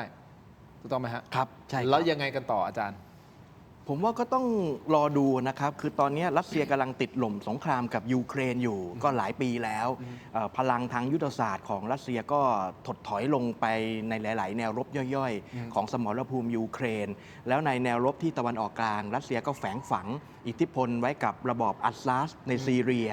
นะครับแล้วก็เป็นแนวร่วมกับอิหร่านด้วย ครับ แต่ว่าระบอบอัสซาสเนี่ยก็พังคลืนทลายลงไปเรียบร้อยแล้ว ฉะนั้นอิทธิพลของรัสเซียที่ปักหมุดในตะวันออกกลางเนี่ยความเข้มข้นก็จะลดน้อยลง ก็เหลือไว้กับอิหร่านอย่างเดียว ทีนี้ว่าถ้าอิหร่านเนี่ยมีอันจะต้องนะครับได้รับอันตรายจากการบุกโจมตีจากสหรัฐและก็อิสราเอล ผมคิดว่ารัสเซียจะอยู่เฉยไม่ได้ รัสเซียอาจจะต้องแบ่งกำลังบางส่วนแทรกซึมเข้ามาช่วยเหลือระบอบในเตหะราน ซึ่งถ้าเราดูแผนที่ทางภูมิรัฐศาสตร์เราจะเห็นว่ามันมีติ่งดินแดนของรัสเซียเนี่ยตรงเขตเชชเนียเชเชนเนี่ยยื่นลึกเข้ามาแล้วก็ติดกับภูมิภาคคอเคซัสจอร์เจียอาร์เมเนียอาเซอร์ไบจันนะครับถ้าเผื่อว่ากองกำลังรัสเซียเนี่ยหลุดเข้ามาสมมุติว่าหลุดเข้ามาแถวตรงอาเซอร์ไบจานริมทะเลสาบแคสเปียนมันไหลลงมาอิหร่านได้เลยใช่ไหมครับขณะเดียวกันเนี่ยกำลังพลของรัสเซียลำเลียงทางเรือ ลงมาที่ทะเลสาบแคสเปียนบางทีก็สามารถเข้ามาเติร์กเมนิสถานแล้วเข้าอิหร่านได้อีกนะครับผมก็เลยคิดว่ารัฐในเอเชียกลางกับคอเคซัสบางส่วนเนี่ยจะกลายเป็นสะพานเชื่อมสำคัญที่ทำให้กองกำลังลับๆของรัสเซียเข้ามาตามเส้นทางลับๆโดยเฉพาะในแนวทะเลสาบแคสเปียนเข้ามาที่ภาคเหนือของอิหร่านแล้วไม่ใกล้ก็จะถึงเตหะรานเลยนะครับแต่ว่าผมก็ไม่คิดว่ารัสเซียจะมีสมรรถนะอย่างพอเพียงที่จะโถมกำลังลงมามากมายในการช่วยอิหร่านได้อย่างเต็มพิกัดนะครับเพราะว่ารัสเซียก็ถูกลากเข้าไปติดลมในสงครามยูเครนนะครับฉะนั้นเนี่ยพลังของรัสเซียอาจจะเข้ามาช่วย แต่อาจจะไม่พอเพียงในการส่งผลให้อิหร่านเนี่ยเอาชนะสหรัฐอเมริกาและอิสราเอลได้นะครับ แล้วจีนนะฮะ จีนผมคิดว่ายังดูสถานการณ์ไปก่อน เพราะว่าอิหร่านนั้นเนี่ยอยู่ไกลจากเขตอิทธิพลของจีน คือเมื่อเทียบกับรัสเซียจะอ่อนไหวในเรื่องของอิหร่านมากกว่า แต่ว่าต้องอย่าลืมว่าสงครามที่เกิดขึ้นระหว่างสหรัฐอเมริกาอิสราเอลแล้วก็อิหร่านเนี่ยคู่ขนานกันไปก็จะมีสงครามระหว่างอัฟกานิสถานแล้วก็ปากีสถานด้วย ซึ่งโจทย์อัฟกานิสถานกับปากีสถานเนี่ยเกี่ยวข้องกับจีนแล้วก็อินเดียใช่ไหมครับเพราะว่าจีนเองเนี่ยก็สนิทสนมกับปากีสถาน แล้วดินแดนบางส่วนของอัฟกานิสถานเนี่ยมันจะมีติ่งเล็กๆยื่นเข้าไปในจีนแผ่นดินใหญ่ด้วย ซึ่งจีนจะอ่อนไหวกับ2เคสนี้มากกว่าคืออัฟกานิสถานกับปากีสถานมากกว่าอิหร่าน แต่ในเมื่อสมมติฐานของผมเนี่ยผมคิดว่าตอนนี้สงครามใหญ่ในภูมิภาคในทวีปเอเชียเนี่ยมันเป็นอิหร่านอัฟกานิสถานปากีสถานต่อเรียงประกบกันนะครับผมคิดว่าเนี่ยเป็นกลุ่มก้อนที่จะทำให้ดึงทั้งจีนแล้วก็ทั้งรัสเซีย ครับ เข้ามาต่อรบด้วยกับสหรัฐอเมริกาไม่ทางใดก็ทางหนึ่งนะครับ ครับอ่ะอย่างนี้ คือจีนมันคือไม่เราในฐานะลูกหลานจีน ผมลูกหลานจีนไง นี่ จีนไหหลำมาผมอะ อืม ย่าผมจีนไหหล โอเค ำคือโดยพื้นฐานคนจีนเขาก็ไม่ค่อยบู๊อยู่แล้วคนโดยนิสัยพื้นฐานคนจีนนะโดยเขาก็ค้าขายไม่บู๊ไม่ทะเลาะกับ เน้น ใคร ค้าขาย อะไรที่อะไรที่ไม่เหลือบากกว่าแดงเขาก็ไม่ทะเลาะหรอกแต่ผิดกับปูตินนะผิดกับรัสเซียบุกไม่หยุดเข้าไปยุ่งแต่ว่าบังเอิญแบบอาจารย์ว่ารัสเซียตอนนี้มันติดกับใช่แล้วไง ตัวเองก็เอาตัวไม่ค่อยรอดอยู่แล้วใช่ไหมยูเครนก็ถล่มอยู่ทุกวันอะไรเงี้ยเขาก็เงียบไปแต่ว่าจีนเนี่ยผมคิดว่าถ้าไม่เหลือบากกว่าแรงหรือไม่กระทบผลประโยชน์เขาหรือไม่อเมริกาไม่มารุกรานไม่มาเหยียบ เขาก็ จมู จะ เขาเนี่ยเขาก็จะ สงวนท่าทีอย่างนี้ไปเรื่อยๆ เขาก็จะก็แค่เตือนใช่ไหมแสดงแถลงการณ์อะไรแสดงท่าทีไม่เห็นด้วยไอ้ประเภทที่ยกหนุนเอาทหารไปบุกด้วยไปช่วยรบอะไรเนี่ยนะส่งอาวุธไปให้เนี่ยจีนจะไม่ค่อยมีแบบนั้นอันนี้มันได้โอกาสของไอ้อเมริกาเนี่ยตอนนี้นะมีคนวิเคราะห์ว่าหนึ่งที่มันได้ประโยชน์นะสงครามครั้งนี้นะมันได้ขายอาวุธอาวุธมันได้ขายด้วยเพราะอาวุธทั้งหมดเนี่ยคุณดูนี่ของมันทั้งนั้นนะโดยในโลกนี้ที่รบกันอะไรกันเนี่ย ครับ เนี่ยนะสองเนี่ยอันนี้ผิดถูกไม่รู้นะไอ้โดนัลด์ทรัมป์อย่ามาโกรธผมนะผมวิเคราะห์ไปตามที่เขาว่า โอเค สองนี่เขาบอกว่าดีนี่มันมาบุกตะวันออกกลาง อ่า แล้วมันก็รู้ไงว่าฮอร์มุดอะไรของคุณที่เขาปิดแล้วน้ำมันมันขึ้นราคานะมันเอาน้ำมันเวเนซุเอลาไปเต็มอิ่มแล้วขึ้นราคามันก็ได้ขายอีกไงใช่ไหมมันก็ได้ขายเพราะน้ำมันมันเต็มกระต๊อกแล้วมันตอนไปบุกเวเนซุเอลามันก็ไปเอาน้ำมันมาเขาไงใช่ไหมพอน้ำมันแพงมันก็ได้ขายอีก ได้หลายต่อ ต้องโอ้โตไอ้โดนัลด์ทรัมป์เนี่ยพูดมาผมจะไปอเมริกาอยู่อ่ะ มีสิทธิ์จะคุณ ไม่คุณได้วีซ่ายัง ผมได้แล้วนะที่ผมจะไปอยู่นี่ เดี๋ยวเขาจะตรวจ อ่ะ เขาจะตรวจนะโซเชียลมีเดียของคุณแล้วก็ ว่า คุณโจมตีสารอะไรยังไง มีทัศนคติไม่ดีกับโดนัลด์ทรัมป์นะยุ่งเลย ผมก็รอสมัยหน้าเขาเปลี่ยนอยู่แล้วมันสอบตกอยู่แล้ว ผมก็ไปสมัยหน้าก็ได้ไปอีก2 ปีกว่า ผมทนได้ผมก็ไป จริง ๆเขาก็มีรัฐธรรมนูญที่ freedom of speech นะสามารถที่จะพูดถูกต้องไหมฮะมีสิทธิ์ที่จะพูดอยู่แล้ว มีสิทธิแสดงความคิดเห็นอยู่แล้วไม่ต้องกลัวนะ ไม่ว่าคุณยุ้ยผมเนี่ยคุณ ผมไม่ได้ยุผม คุณ แค่ ยุ้ย บอกว่า เข้ารกเข้าโพงไงคุณน่ะเดี๋ยวไปถึงนะเขาแม่เข้าแล้วก็ ผมไม่รู้ เฟ้งกลับมานั่งเครื่องบินตั้งหลายชั่วโมงนะกว่าจะถึงอ่ะ นาจิตตังครับ แต่ละคนก็มีความคิดเห็นแตกต่าง ยกตัวอย่างเช่น สวมาร์ควอร์เนอร์ซึ่งท่านเป็นสวของพรรคเดโมแครตนะฮะซึ่งเป็นพรรคตรงข้ามพรรครีพับลิกันนะอีกพรรคหนึ่งนะก็แสดงความกังวลเกี่ยวกับแผนระยะยาวของโดนัลด์ทรัมป์ต่อเหตุการณ์ในครั้งนี้นะครับโดยตั้งคำถามสำคัญว่าหลังจากกำจัดผู้นำอิหร่านไปแล้ว ขั้นตอนต่อไปคืออะไรล่ะมันเป็นคำถามที่ดีมากนะแล้วไงคุณกำจัดเขาแล้วยังไงต่อแล้วยังไงต่อฮะคือปล่อยให้เขาอิหร่านดำเนินการตั้งรัฐบาลขึ้นมาเองหรือยังไง หรือคุณจะมีส่วนร่วมกับการตั้งระบอบใหม่หรือยังไง อาจารย์คิดว่ายังไงฮะขั้นตอนต่อไปเนี่ยพอกำจัดแล้วผู้นำแล้วยังไงเขาจะยังไงต่อของสหรัฐ ผมคิดว่าก็ต้องดันรัฐบาลใหม่ของอิหร่านที่สร้างสิ่งแวดล้อมที่เป็นมิตรต่อผลประโยชน์ของสหรัฐอเมริกา เอางี้เอาพวกคือถ้าแปลภาษาง่ายๆ ที่อาจารย์เดือภาพคือไง เอาพวกมา เอาพวกมาต้องเป็นพวกสหรัฐว่างั้นเถ เอา อะ พวกมา โอเ นะครับ จ เพราะว่าก็มีม็อบมีประชาชนอิหร่านเนี่ยออกมาประท้วงต่อต้านผู้นำสูงสุดก่อนหน้านี้อยู่แล้ว แล้วเมื่อผู้นำสูงสุดถูกปลิดชีพไปนะครับขบวนการม็อบเหล่านี้ก็เฮโลกันเลยดีใจกันใหญ่นะครับแล้วก็ชื่นชมสหรัฐอเมริกา เรามีเสียงไหมเรามีเสียงบางช่วงบางตอนของมีนะมีผู้คนมีภาพมีภาพที่เขาไปที่แสดงความยินดีด้วยแล้วที่ประท้วงด้วยคือสองฝั่งนะ ใช่สองฝั่ง ในประเทศ ใช่ อิหร่านเองนะฮะมีไหมรู้สึกจะมีนะถามน้องโบหน่อยเมื่อนี้น้องโบบอกว่ามีโอเคต่อ ครับก็ต้องดึงขั้วที่ เกลียดชังนะครับผู้นำจิตวิญญาณของอิหร่านเนี่ยนะครับขึ้นมาแล้วก็สร้างความสัมพันธ์ที่ดีกับสหรัฐอเมริกาคือต้องบอกพิทินแล้วก็พิเทพไทยนิดนึงว่าเท่าที่ผมตามดูประวัติศาสตร์การทูตนะครับ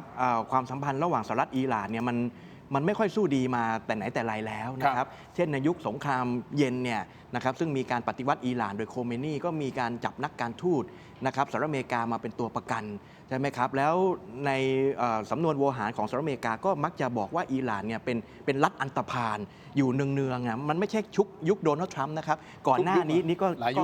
ยุคเลย เขาครองมา 47 ปีอ่ะ ใช่ครับ ใช่ไหมฮะ ใช่ครับก็เลยมองว่าระบอบในเตหะรานเป็นระบอบของรัฐอันตพาลซึ่งในระเบียบโลกของสหรัฐอเมริกาเนี่ยสหรัฐอเมริกาก็คิดว่ามีความชอบธรรมที่จะเข้ามาร่วมพลังกับประชาชนที่รักประชาธิปไตยชาวอิหร่านบางกลุ่มในการโค่นล้มนะครับระบอบผู้นำจิตวิญญาณ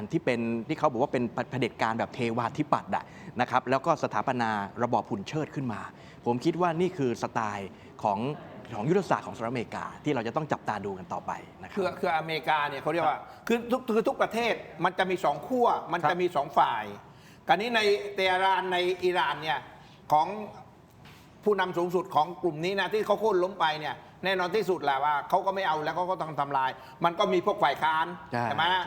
ที่มาชัยโยหิ้วกันอยู่เนี่ยมากุฎราชกุมารอะไรเนี่ยนะอีกคนนึงอีกในระบบกษัตริย์เก่านี่เขาอยู่นะ ที่ลี้ภัยออกไป ที่ลี้ภัยไปก็อเมริกาก็หนุนพวกนี้ขึ้นมาไงอุปโลกก็ทำพวกนี้ขึ้นมาปั้นขึ้นนี้มาอยู่เบื้องหลังพวกนี้ขึ้นมาก็ได้ครอบครองโดยเบ็ดเสร็จก็เหมือนกับอะไรก็เหมือนกับเพื่อนของอาจารย์ดุลภาคไงฮุนเซนไงโค่นฮุนเซนลงก็ไปดันสมรังสีไงหรือจากราวุธไง ผมไม่ได้เป็นเพื่อน เป็นเพื่อนทางกัน ผมไม่ได้เป็นเพื่อนกัน เป็นคู่ภาควิจารณ์กันเป็นคอมเมนต์ด้วยกันโอเคไม่เป็นไรก็รู้จักกันนะผมจะแต่เพื่อนคุณเทพไทยมากกว่าคุณฮุนเซนเพราะคุณบอกคุณต่อสายคุณฮุนเซนได้ตลอดเวลาใช่เพื่อนผมแต่ว่าในพรรคพวกเขาอย่าเป็นพรรคพวกอาจารย์ดุลภาคคือแบบนี้ใช่ไหมคือถ้าโค่นอุนเซนลงได้ใช่ไหมเราก็หนุนใครก็หนุนจักราวุธใช่ไหมหรือไม่ก็จะหนุนสำนักสีหรือว่าโอเคเอาประเทศใกล้ชิดไทยหน่อยเอาไทยก่อกงเอาเตียบันอะไรเงี้ยของโดนัลด์ทรัมป์ก็เหมือนกันรอบนี้เนี่ยมันโค่นไอ้เคนาคาเมนีร่วงแล้วเนี่ยนะก็มันมีอยู่แล้วพวกผู้นำฝ่ายค้านเขาที่เคลื่อนไหวอยู่เยอะๆแล้วก็ว่าจะเอาระบบของมกุฎราชกุมารมาอีกก็ได้ก็สร้างประชาธิปไตยที่มันอยู่ที่เขามองว่าเขาจะได้ผลประโยชน์อย่างไรได้เปรียบอย่างไรในการตั้ง คือที่พี่เทพไทยพูดเนี่ยน่าสนใจ เพราะว่าถ้าย้อนไปดูประวัติศาสตร์การทูตสหรัฐอเมริกาเคยมีความสัมพันธ์กับกษัตริย์ชาปาลวีของอิหร่านแต่ว่าก็ถูกหักโค่นด้วยการปฏิวัติของโคเมนีซึ่งสหรัฐอเมริกาก็ไม่พอใจมากๆเลยใช่ไหมครับแต่ว่ามาวันนี้มังกรราชกุมารที่เป็นสายพระโลหิตของกษัตริย์ชาปาลวีเนี่ยยังดำรงพระชนชีพอยู่ก็คิดว่าน่าจะถูกเชิดนะครับถูกชูขึ้นมาด้วยส่วนหนึ่งนะครับร่วมกับกลุ่มก้อนการเมืองอื่นๆที่สัมพันธ์กับผลประโยชน์ของสหรัฐอเมริกานะครับสุดท้ายก็คือก็ต้องดูว่าได้ประโยชน์ตรงไหนสูงสุดนะครับสำหรับเพราะเขาก็อ้างว่าคือเพื่อปกป้องชาวอเมริกันจากภัยคุกคามจากคาเมนีถูกต้องไหมครับในการที่จะทำพวกนิวเคลียร์ใช่ครับแล้วก็อ้างความชอบธรรมว่าเนี่ยคือการเปลี่ยนสู่ประชาธิปไตยเสรีนิยมเต็มใบมากขึ้นในอิหร่านส่วนอีกคนนึงนะครับที่มีรายงานข่าวบอกว่า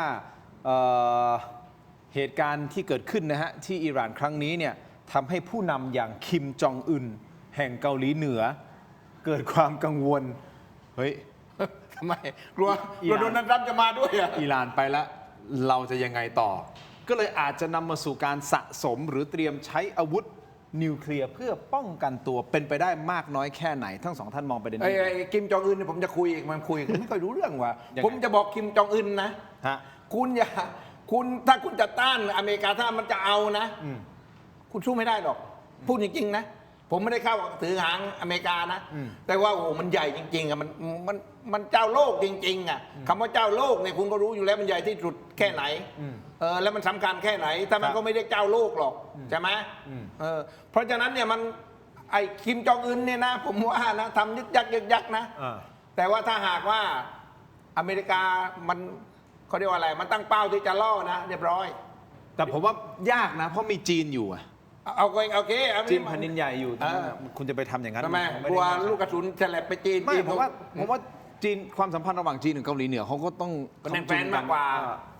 มากกว่า ไม่ได้อันนี้ผมอาจจะต้องถาม ไม่ อาจารย์ ก็เป็นไปได้แต่ว่าโอ้โหอเมริกาเนี่ยผมเชื่อเลยนะ ตอนนี้ผมเห็นผมเห็นปรากฏการณ์หรือว่าปฏิบัติการต่างๆของมันเนี่ยนะโอ้โหคุณดูแป๊บเดียว อย่างไอ้เนี่ยผู้นำอิหร่านเนี่ยคุณดูมันเด็ดไป40 กว่าคนนะแสดงว่าอะไรแสดงว่าหน่วยราชการลับของมันเนี่ยนะมันพร้อมฝังตัวอยู่ ทุกประเทศในประเทศไทยอย่างเงี้ยคุณดูดิผมว่าประเทศไทยเนี่ยนี่ลูกไก่ในกำมือเลยแหละถ้ามันจะล่อนะถ้ามันจัดการนะผมเข้าใจว่าถ้าจะสามารถที่จะพุ่งเป้าได้แม่นขนาดนี้นะครับในการที่จะโจมตีแล้วก็ทำให้ผู้นำของอิหร่านเสียชีวิตอย่างรวดเร็วนะมันต้องมีคนในอ่ะ แน่นอน เรือเป็นหนอน ชี้ แม่งไส้ซึม ใช่ไหม แน่นอน ชี้เป้าบอกว่าตรงไหนอะไรยังไง ปึ้งทีเดียวจบเรียบร้อย ครับคือผมคิดว่ามีไส้ศึกมีคนในอันนั้นก็ส่วนหนึ่งนะครับ แต่อีกส่วนหนึ่งมันเป็นการลงทุนข่าวกรองทางยุทธศาสตร์ที่มีมานานแล้วของสหรัฐอเมริกาแล้วก็อิสราเอลที่ฝังเข้าไปในนะครับกลุ่มรัฐที่เป็นทาร์เก็ตเป้าหมายเป็นภัยคุกคามของสหรัฐอเมริกาในตะวันออกกลางนะครับมันเป็นการลงทุนที่สูงมาก ใช้เทคโนโลยีขั้นสูงนะครับใช้กองกำลังพิเศษลักลอบเข้าไป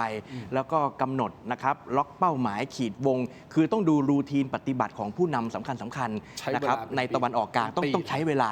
สะสมพอกพูนสร้างคอนเน็ชันแล้วก็บวกกับเทคโนโลยีขั้นสูงนะครับผมก็คิดว่าเนี่ยคือหมัดเด็ดเลยของค่ายสหรัฐอเมริกาและอิสราเอลนะครับซึ่งมันทำให้เกิดการหวาดหวั่นในเชิงจิตวิทยา ก็อย่างที่พี่เทพไทยว่าเนี่ยผู้นำสูงสุดนะครับคาเมเนอีถูกรอบสังหารไปแล้ว คนใหม่ที่ขึ้นมา แป๊บเดียว ถ้าข่าวเป็นจริงเนี่ยถูกรอบสังหารอีกใช่ไหมครับโอ้โหอันเนี้ยมันเกิดสุญญากาศในอำนาจในระบบการเมืองอิหร่านเลยซึ่งนี่คือความได้เปรียบของสหรัฐอเมริกา แต่ว่าขอเสริมที่พี่ทินถามนิดนึงเรื่องของเกาหลีเหนือนะครับ คิมจองอึน คือผมมองว่าทั้งอิหร่านและเกาหลีเหนือเนี่ยถูกสหรัฐต่อว่ามานานแล้วว่าเป็นรัฐอันตพาลนะครับคือมีนิสัยเกเรแล้วก็ชอบสะสมอาวุธร้ายแรงนะครับแล้วก็คุกคามต่อระเบียบในภูมิภาค ฉะนั้นในเมื่อสหรัฐอเมริกาเนี่ยเริ่มกระทำการต่ออิหร่าน ครับ เกาหลีเหนือซึ่งเป็นรัฐอันตพาลประเภทเดียวกันน่ะก็อยู่ไม่ได้อยู่เฉยๆไม่ได้นะครับก็คือลนลานนั่นแหละ แต่ว่าทีนี้สิ่งที่แตกต่างก็คือว่าเกาหลีเหนือเนี่ยอยู่ติดกับจีน ครับ นะครับซึ่งจีนเนี่ยในประวัติศาสตร์นะครับการสงครามที่ผ่านมาเนี่ยก็เคยกระทำการยับยั้งไม่ให้สหรัฐเนี่ยก้าวเข้ามาล่วงล้ำในพื้นที่แถบนี้มาก ครับ จำได้ใช่ไหมครับในช่วงประวัติศาสตร์สงครามโลกครั้งที่สองที่ในพลดักลาสแมคอาเธอร์นะครับยกพลสะเทินน้ำสะเทินบกเนี่ยยึดหาดอินชอนที่เกาหลีใต้นะครับแล้วก็ต่อรบกับทางทหารเกาหลีเหนือ แล้วก็ขึ้นมาเรื่อยๆเนี่ยนะครับจีนถึงก็ต้องยกพลข้ามแม่น้ำยาลูเลย เพื่อบล็อกไม่ให้สหรัฐอเมริกาเนี่ยนะครับเข้ามากดดันพรมแดนของตัวเองในคาบสมุทรเกาหลีที่ลึกจนเกินไป ฉะนั้นครั้งเนี้ยถ้าเกาหลีเหนือถูกกระทำการโดยโดนัลด์ทรัมป์อีกเนี่ยผมว่าจีนคงยอมไม่ได้ และทีนี้ถ้าจีนยอมไม่ได้เนี่ยสหรัฐอเมริกาก็ต้องชั่งน้ำหนักแล้วกันว่าจะต้องเผชิญหน้ากับจีนใช่ไหมครับในเขตเอเชียตะวันออกอย่างไรบ้าง 1 2 3 4นะครับแต่ในมุมของผมนะผมคิดว่าจีนมีความน่ากลัวในสายตาสหรัฐ แต่ไม่ใช่ว่าเมื่อลบกันแล้วสหรัฐจะพ่ายแพ้จีนนะครับ คือผมคิดว่าประสบการณ์ลบอะพี่เทพไทยก็ทราบว่าจีนไม่เคยออกรบนอกบ้านอย่างบ้าระห่ำนะครับแล้วก็อย่างต่อเนื่องทีๆเหมือนที่สหรัฐทำนะครับสหรัฐอเมริกาบุกเกรนาดาบุกเวเนซุเอลาบุกอิรักอัฟกานิสถานลากคอกัดดาฟีขึ้นมาจากลิเบียอะไรทำนองเนี้ยนะครับโอ้โหคือประสบการณ์ของสหรัฐเนี่ยโชคโชนในการทำศึกนอกบ้าน และสิ่งที่สำคัญที่เราไม่ควรมองข้ามเลยก็คือว่าสหรัฐเป็นอภิมหาอำนาจโลกที่วางกำลังทหารไปรอบโลก ผมหมายถึงว่าสหรัฐเอาแผนที่โลกมากางแล้วขีดออกเป็นภูมิภาคทหารต่างๆ แล้วใส่กำลังเข้าไป วางเป็นจุดๆๆๆ วางเป็นจุด ยุทธศาสตร์ ๆ เช่นของประเทศไทยของอินเดียของจีนคาบสมุทรเกาหลี ญี่ปุ่นเนี่ยนะครับออสเตรเลีย พวกนี้อยู่ในกองบัญชาการยุทธศาสตร์ที่ฮาวายนะครับที่เรียกว่ากองบัญชาการอินโดแปซิฟิกนะครับความสามารถอย่างเงี้ยกองทัพจีนแบ่งได้อย่างนี้ไหมกองทัพรัสเซียแบ่งได้อย่างนี้ไหมกองทัพไทยเรา nothing ในเรื่องนี้นะครับนี่คือความสามารถในการดีพลอยกำลังไปทั่วโลกฉะนั้นเนี่ยแหละคือรากฐานของความเป็นอภิมหาอำนาจโลกผมถึงได้บอกซ้ำแล้วซ้ำอีกว่าทำไมสหรัฐอเมริกาถึงเข้าไปพัวพันหรือเข้าไปลบในสมรภูมิต่างๆรอบโลกเพราะว่าเขาวางกำลังไว้ทั่วโลกนะครับตรงนี้มันเป็นตัวตอกย้ำรากฐานทางยุทธศาสตร์ คืออเมริกาเนี่ยมันคุมทหารแบบที่อาจารย์ดูภาพว่าเนี่ยมันใช้เวลามัน ต่อเนื่องมาเป็นเวลาเป็นร้อยปีนะคุณมันครบกับไทยมาครบ200 ปีแล้วนะ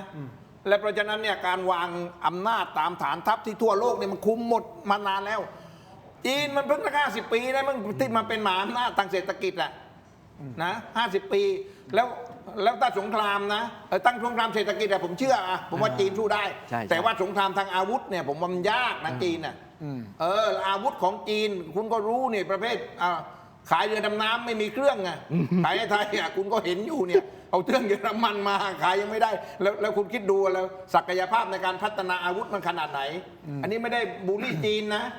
เรามันกงเดียวกันนะแต่ว่าพูดข้อเท็จจริงไงคุณทิน ครับ ว่าอเมริกาเนี่ยแล้วคุณดูอเมริกาทหารในการหน้ามันดุไงของเราทหารจีนหน้าจืดไงหน้าแบบก๋วยเตี๋ยวก๋วยจั๊บไงของมันรูสปาเกตตี้หนุ่มเผ็ด คุณบูลลี่อะไรอีกแล้ว ก็ไม่ก็เปรียบเทียบไปเห็นภาพไหม อ่า ให้เห็นภาพใช่ไหมล่ะเพราะฉะนั้นเนี่ยโหผมว่านะ นี่ไม่ได้เชียร์อเมริกานะ แต่ว่าผมว่ามันมาจันดูภาพว่ามันชำนาญมันช่ำชอง มันช่ำชอง มันช่ำชองมัน ช่ำชอง สู้มันไม่ได้ ข้อมูลนิดนึงนะคุณผู้ชมครับเจ้าหน้าที่ระดับสูงของทำเนียบขาวของสหรัฐนะครับ ก็บอกว่ากลุ่มผู้นำที่มี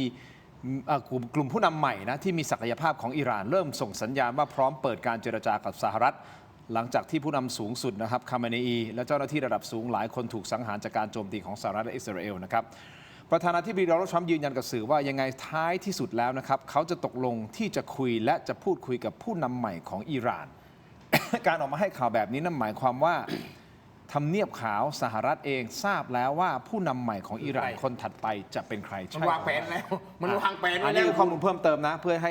ให้รู้ว่ามันมีการพูดคุย เฮ้ กัน คุณเชื่อผมการข่าวมันแม่นเลยนะ ผมเนี่ย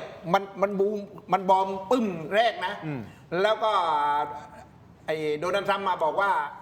ไอ้ผู้นำสูงสุดเนี่ยตายแล้วนะไอ้ผมยังไม่เชื่อนะตัวผมข่าวมันจิตวิทยาหรือเปล่าสงครามข่าวสารผมไม่เชื่อจริงๆนะพอเช้าขึ้นมาทางการอิหร่านประกาศตายจริงเว้ยโอ้มันแน่นอนว่ะ แม่น แม่นมากผมยอมรับเลยผม แม่น สูงอกเลยว่ะ นะครับแต่พี่เทพไทยจะแม่นหรือเปล่าคุณผู้ชมครับเพราะว่าผมขออนุญาตอาจารย์ดูภาพนะฮะเดี๋ยวกลับมาที่การเมืองของไทยนิดนึงนี่อันนี้คือของสหรัฐอิสราเอลนะครับกับตะวันออกกลางเราพอทราบสถานการณ์แล้วก็คงต้องรอติดตามกันต่อไปว่าวันข้างหน้าจะเป็นยังไง แต่วันนี้ขอตัดภาพกลับมาที่การเมืองไทยกันนิดนึงนะครับเมื่อวานนี้นิดาโพลนะครับมีการเปิดเผยผลสำรวจ 4 พรรคร่วมรัฐบาลครับโดยทำการสำรวจระหว่างวันที่ 23-24 กุมภาพันธ์ที่ผ่านมานะครับเมื่อถามความคิดเห็นของประชาชนต่อพรรคกล้าทำในการเข้าร่วมจัดตั้งรัฐบาลกับภูมิใจไทย พบว่าตัวอย่าง64.35 บอกว่าไม่ควรเข้าร่วมจัดตั้งรัฐบาลกับพรรคภูมิใจไทย มีเพียง34.05 ที่อยากให้กล้าทำเข้าร่วมจัดตั้งรัฐบาลกับภูมิใจไทย อันนี้มันสะท้อนให้เห็นอะไรบางอย่างหรือเปล่าว่าประชาชนส่วนใหญ่ก็ไม่อยากให้มีชื่อพรรคกล้าทำร่วมรัฐบาลใช่หรือไม่หรือเป็นเครื่องมืออันเนี้ยหรือไอเนี้ยโพลเนี่ยเป็นเครื่องมือในการผลักกล้าทำออกไปให้เป็นฝ่ายค้านคุณเทพไทยมองไงครับกับนิดาโพลตรงนี้ คือนี่นะผมว่าเขาสอบถามตามกระแส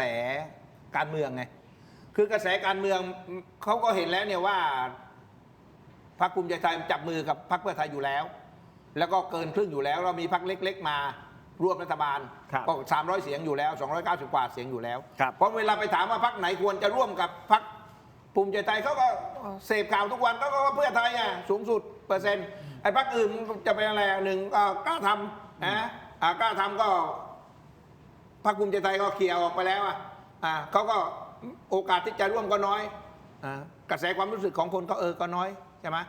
แล้วพอมาพรรคประชาธิปัตย์คุณอภิเดชก็บอกว่าพร้อมจะทำฝ่ายค้านหน้าที่ฝ่ายค้าน ครับ และพรรคประชาชนก็ประกาศอยู่แล้วว่าในรอบนี้เขาไม่ชื่อคุณอนุทินเป็นนายกในรอบที่2เพราะฉะนั้นเนี่ยไอ้3 พรรคนี้เนี่ยโอกาสที่จะมาเป็นรัฐบาลร่วมรัฐบาลมันน้อยพอสื่อไปถามปั๊บพอโพลไปถามปั๊บเขาก็โอเคก็โน้มเอียงไปทางเพื่อไทยผลโพลก็เลยออกมาเป็นเช่นนี้แหละก็เข้าใจได้ผมเข้าใจได้ว่าอารมณ์คนมันเนี่ย ก่อนที่จะไปสิ่งที่คุณเทพไทยบอกว่าดัดหลังภูมิใจไทย ยุทธศาสตร์ดัดหลังภูมิใจไทย ก่อนที่จะไปตรงนั้นนะฮะ ครับ มีอีกพักหนึ่งครับ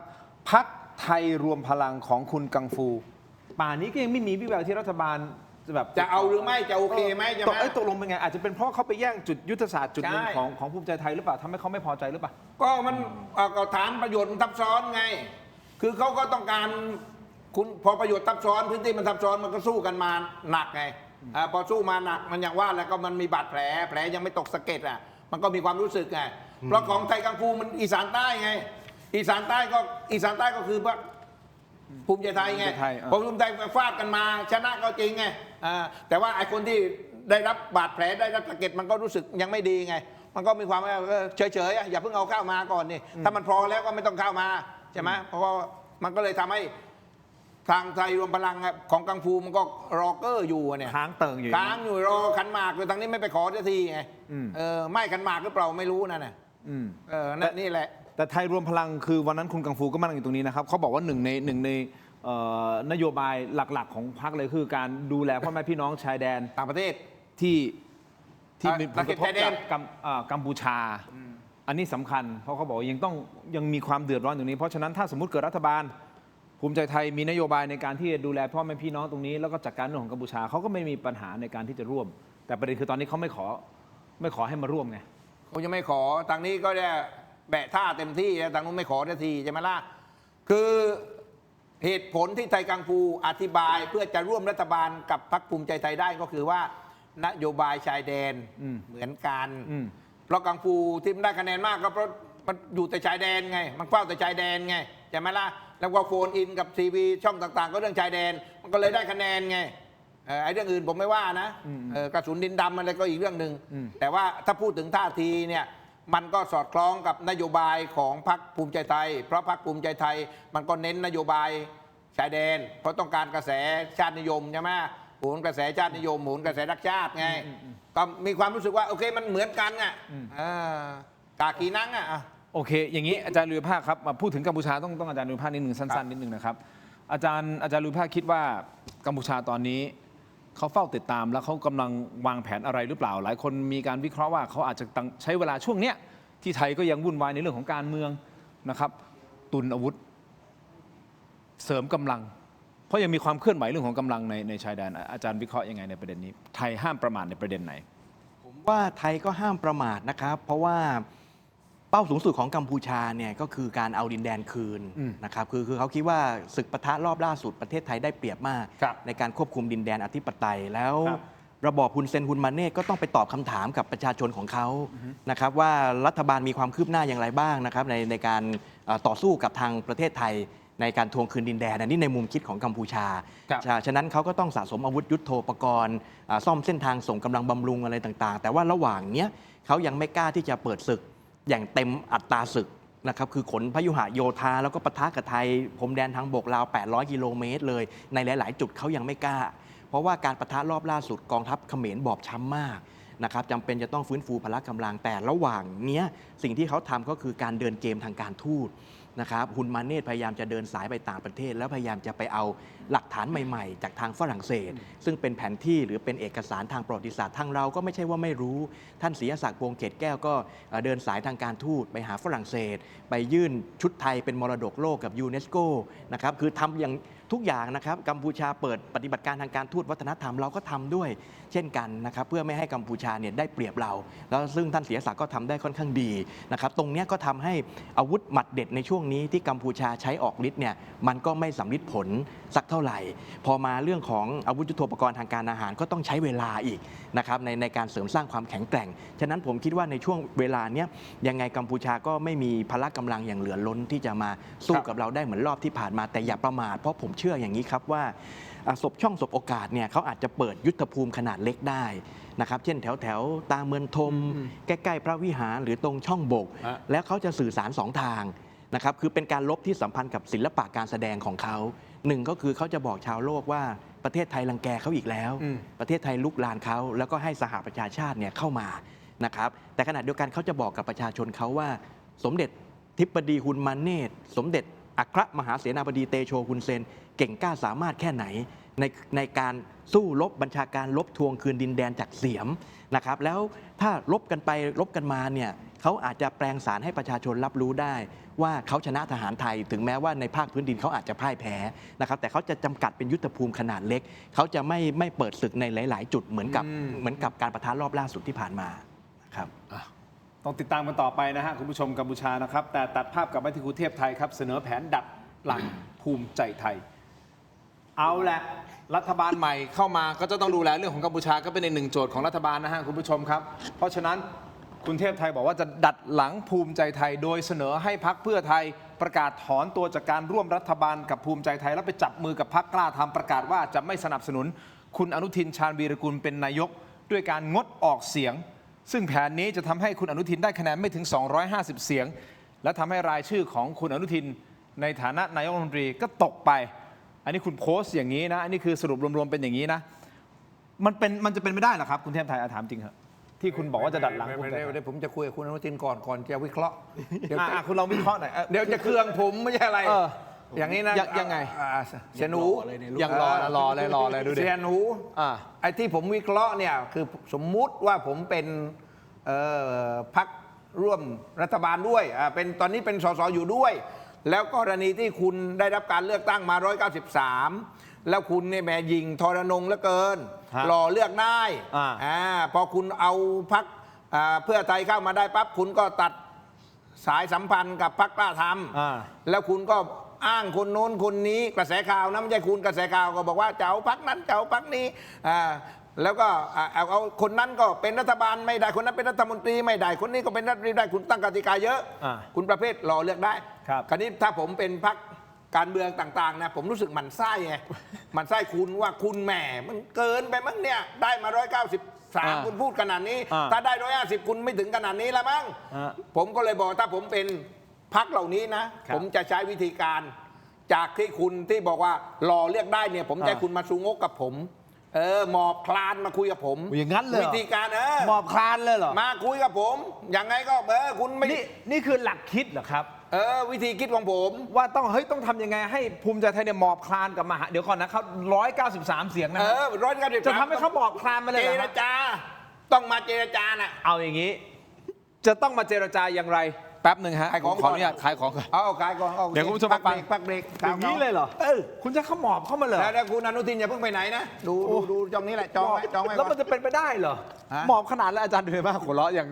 สนุกสนานกำลังมันเลยใช่ไหมฮะขออนุญาตนะคุณผู้ชมครับขอขอบคุณครับเม็ดอมซิงค์พลัสผลิตภัณฑ์ไมบาซินจากเวตาฟาร์มานะครับ อาจารย์ดูภาพบันเทิงเลย มี 3 สูตรที่มีคุณประโยชน์จากวิตามินหลากหลายชนิดนะครับ เม็ดอมซิงค์พลัสวิตามินซีและโคคิวเทนกลิ่นองุ่นมะนาว เม็ดอมซิงค์พลัสลูทีนและบิวเบอรี่กลิ่นแบล็คเคอร์เรนต์เม็ดอมซิงค์พลัสเบต้ากลูแคนกลิ่นสตรอเบอรี่นะครับซิงค์มีส่วนช่วยในการทำหน้าที่ของระบบภูมิคุ้มกันและกระบวนการต่อต้านอนุมูลอิสระ ถ้าเจ็บคอไอหรืออยากเสริมภูมิคุ้มกันเลือกไมบาซินจากเกรเตอร์ฟาร์มาหาซื้อได้ที่ร้านสะดวกซื้อซุปเปอร์มาร์เก็ตและร้านขายยาทั่วประเทศไมบาซินจากเกรเตอร์ฟาร์มาก้าวสู่ 60 ปีอย่างมั่นคงและยั่งยืนนะครับขอบคุณไมบาซินนะฮะที่อยู่เคียงข้างถกไม่เถียงนะครับคุณจะขนาดนั้นเลยผมไม่เชื่อเขาไม่มันเป็นไปได้ยากผมบอกได้เลยอาจารย์ครับขออนุญาตครับเป็นไปได้ยากผมว่าคุณดมยาดมก่อนดีกว่า ก่อนที่จะวิเคราะห์นะฮะแต่วันนี้ ชมให้คุณอนุทิน อันนี้คือจากอุ้ยอันโอสถใช่ไหมครับแต่วันนี้ผมขอแนะนำครับยาน้ำแก้ร้อนในเขาคุยจากอุ้ยอันโอสถนะครับบรรเทาไข้ตัวร้อนทานได้ทั้งเด็กและผู้ใหญ่นะครับมีจำหน่ายตามร้านขายยาทั่วประเทศอ่านคำเตือนในฉลากและเอกสารกำกับผลิตภัณฑ์ก่อนใช้นะครับนี่คือยาน้ำแก้ร้อนในเขาคุยจากอุ้ยอันโอสถนะครับขอบคุณอุ้ยอันโอสถนะฮะที่อยู่เคียงข้างถกไม่เถียงนะครับต่อกันที่ยาท่าน้ำขาวเลยใช่ไหมฮะยาท่าน้ำขาวครับขออนุญาตคุณผู้ชมแป๊บเดียวนะฮะผมขออนุญาต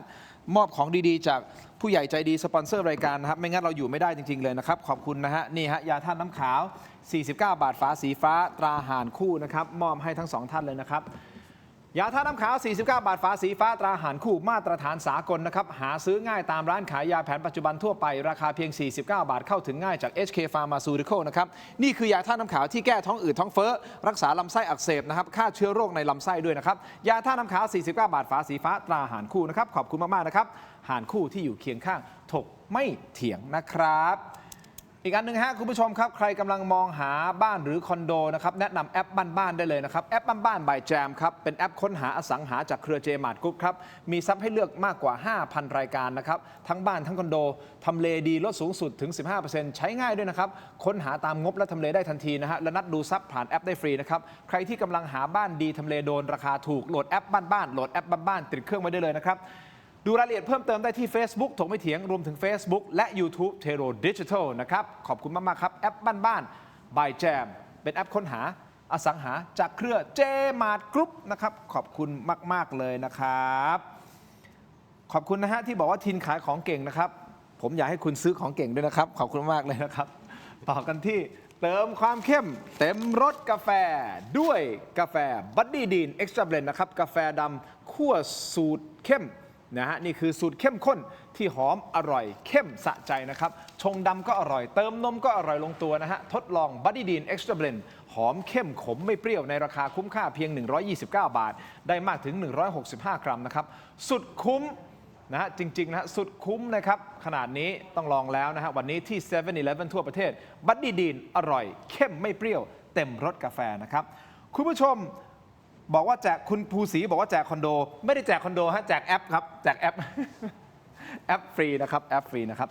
ต่อกันที่น้ำปลาแท้อันนี้ของดีจริงๆครับอยู่คู่ประเทศไทยมาอย่างยาวนานน้ำปลาแท้ตาทิพรสนะครับน้ำปลาที่ทุกบ้านทุกร้านต้องมีกลิ่นหอมและรสชาติกลมกล่อมนะครับจะเหยาะจิ้มหรือปรุงรสแกงผัดทอดได้หลากหลายเมนูนะครับเข้าถึงรสชาติอาหารไทยที่คุ้นเคยนะด้วยกระบวนการผลิตที่มีคุณภาพได้มาตรฐานส่งออกไปจำหน่ายทั่วโลกนะครับน้ำปลาแท้ตราทิพรสหาซื้อได้ง่ายตามห้างสรรพสินค้าชั้นนำร้านสะดวกซื้อและร้านค้าทั่วไทยทั่วไปเลยนะครับสามารถไปได้เลยนะฮะนอกจากนี้ยังสามารถสั่งซื้อได้ช่องทางออนไลน์ไม่ว่าจะเป็น Shopee Lazada Tops Online และ Macro Pro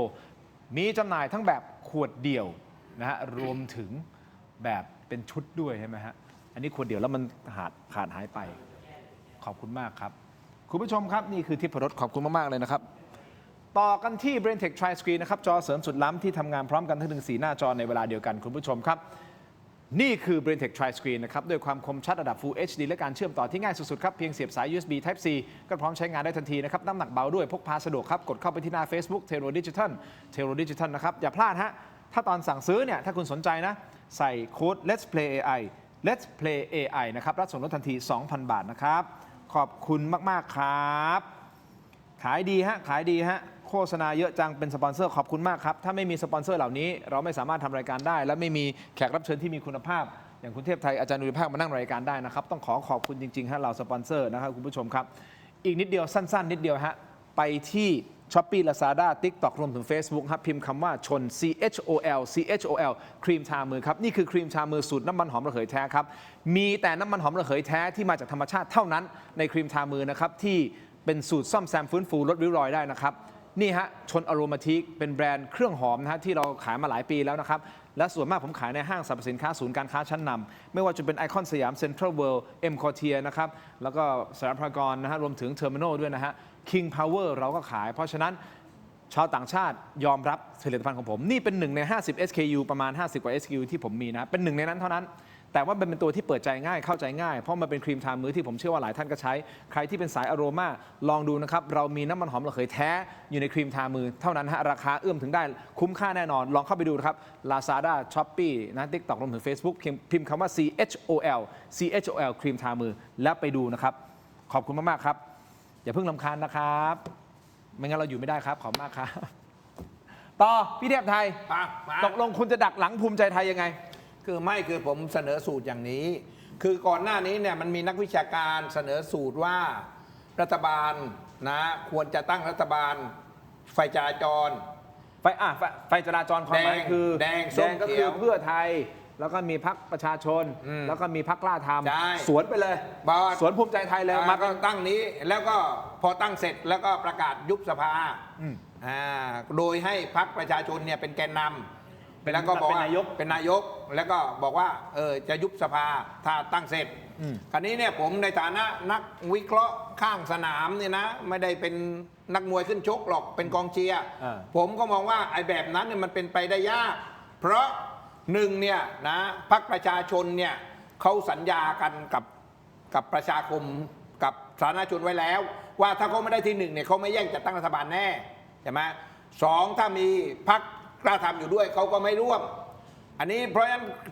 รัฐบาลไฟจราจรเนี่ยมันติด2ข้อนี้มันเป็นไปได้ยากคราวนี้ผมว่าเอาไว้มันง่ายๆตามสูตรในฐานะที่ผมทำการเมืองมา20 ปีเนี่ยผมก็คิดว่ามันถ้าจะดัดหลังหรือแก้ผิดพรรคภูมิใจไทยนะ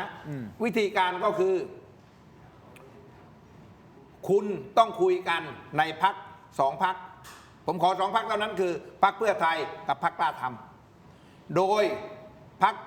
เพื่อไทยบอกว่าถอนตัวออกจากการร่วมรัฐบาลก่อนพรรคกล้าทำก็สัญญาว่า ถ้าเพื่อไทยถอนแล้วกูไม่เสียบนะเว้ยแล้วมาจับมือกัน แล้วก็บอกว่าวันที่ประชุมสภาแล้วเสนอนายอนุทินเป็นนายกเนี่ย ครับ ทั้งสองพรรคงดออกเสียง นั่งเฉยๆไม่ต้องแข่งกับใครนั่งงดออกเสียงพอทั้งงดออกเสียงปั๊บเวลาวันประชุมสภาโหวตนายกเขาจะเสนอนายอนุทินเป็นนายกรัฐมนตรีลงคะแนนกัน พอถึงคิวพรรคเพื่อไทยงดออกเสียงนะครับ74เสียงงดออกเสียงนะครับพอมาถึงพรรคกล้าทำพรรคกล้าทำงดออกเสียง58เสียงพอมาถึงพรรคประชาชนงดออกเสียงอยู่แล้วเพราะเขาประกาศแล้วเนี่ยเพราะเขาไม่สนับสนุนให้อนุทินเป็นนายกครั้งที่23พรรคนี้รวมแล้ว250พอ250แล้วยังเหลือพรรคประชาชาติอีกพรรคประชาธิปัตย์อีกพรรคอื่นอีกมันก็เกิน250พอเกิน250คุณอนุทินได้ไม่ถึง250พอไม่ถึง250คุณอนุทินก็เป็นนายกไม่ได้ไงเพราะยังไม่ถึงไงก็เหมือนกับสมัยโหวตพิธาไงคุณไม่ผ่านคุณก็โหวตไม่ได้พอโหวตไม่ได้คราวนี้ปั๊บเนี่ยต้องโหวตใหม่พอโหวตใหม่พรรคภูมิใจไทยต้องเสนอแคนดิเดตคนที่สองคือคุณเสียศักดิ์พอเสนอคุณเสียศักดิ์มาปั๊บคราวนี้2พรรคคุณก็แล้วแต่คุณจะเลือกว่าจะใช้วิธีการใดถ้าจะร่วมรัฐบาลคราวนี้คุณต่อรองได้ง่ายแล้วไงใช่ไหมต่อรองได้ง่ายเพราะอะไรเพราะถ้าคุณไม่ให้กระทรวงคมนาคมคุณไม่ให้กระทรวงมหาดไทยคุณไม่ให้ผมเป็นรัฐมนตรี3 ส.เป็นรัฐมนตรีไม่ได้เลยเนี่ยผมไม่โหวตผมงดออกเสียงอีกพองดออกเสียงอีกก็โดนอีกก็คุณร่วงอีกไงพอร่วงคุณหมดไงพอหมดปั๊บเนี่ยคราวนี้ถึงคิวพรรคประชาชนก็มีสิทธิ์ความชอบธรรมในการจัดตั้งรัฐบาลแล้วใช่เห็นไหมล่ะเพราะฉะนั้นเนี่ยผมก็เลยบอกถ้าแก้เผ็ดหักหลังพรรคภูมิใจไทยเนี่ยพรรคคุณต้องจับมือกันระหว่างพรรคเพื่อไทยกับพรรคกล้าทำเนี่ยให้แข็งส่วนพรรคประชาชนเนี่ยมันโอเคอยู่แล้วยังไงก็ไม่โหวตอยู่แล้วจับมือกัน3 พรรคไม่ได้ผมรับรองเลยเสียงอ่อยทันทีทั้งครูใหญ่ทั้งคุณนั้นทั้งเสียหนูความเป็นไปได้มากน้อยแค่ไหนครับมันต้องอยู่ที่คนคุมประสานงานคนดิวไงอันนี้ต้องคนมีบารมีเชื่อถือกันได้ไง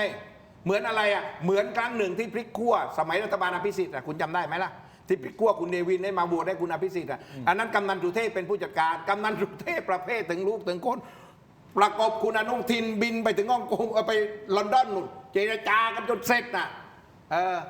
เจรจากันคุณเนวินบอกว่าเอาพรรคภูมิใจตอนนั้นพรรคภูมิใจไทยนะพรรคภูมิใจไทยจะเอามหาดไทยให้ปูจิ้นเอาไปเลยพรรคภูมิใจไทยจะเอากระทรวงคมนาคมให้โสพลจารัมเอาไปเลยพรรคภูมิใจไทยจะเอากระทรวงพาณิชย์ให้พรทิวานาคาไทยเอาไปเลยคือให้หมดแต่นายกต้องโหวตให้เรามันก็จบไงครั้งนี้ก็เหมือนกันครั้งนี้ที่ผมว่าคนที่เหมาะสมแต่บังเอิญเขาไม่มีโอกาสที่จะออกมาดิวมาจัดการไงคือนายใหญ่ไงนายใหญ่ถ้านายใหญ่อยู่ข้างนอกนะผมว่าเกมพลิกนะถ้านายใหญ่อยู่ข้างนอกนายใหญ่เจรจาเพื่อไทยบอกต้องเชื่อนายใหญ่อยู่แล้วใช่ไหมพรรคกล้าทำผู้กองตรัฐก็เชื่อนายใหญ่อยู่แล้วลูกน้องนายใหญ่เก่านี่ใช่ไหมล่ะแต่ก็มีคนอยู่ข้างนอกที่อาจจะมีบารมีมากพอที่จะเป็นตัวประสานระหว่างนายใหญ่กับข้างนอกนี่ฮะก็คนที่มาเดินนี่ผมก็ไม่รู้ว่าเป็นใครอันนี้ผมเสนอผมชี้โพรงให้กับรอบ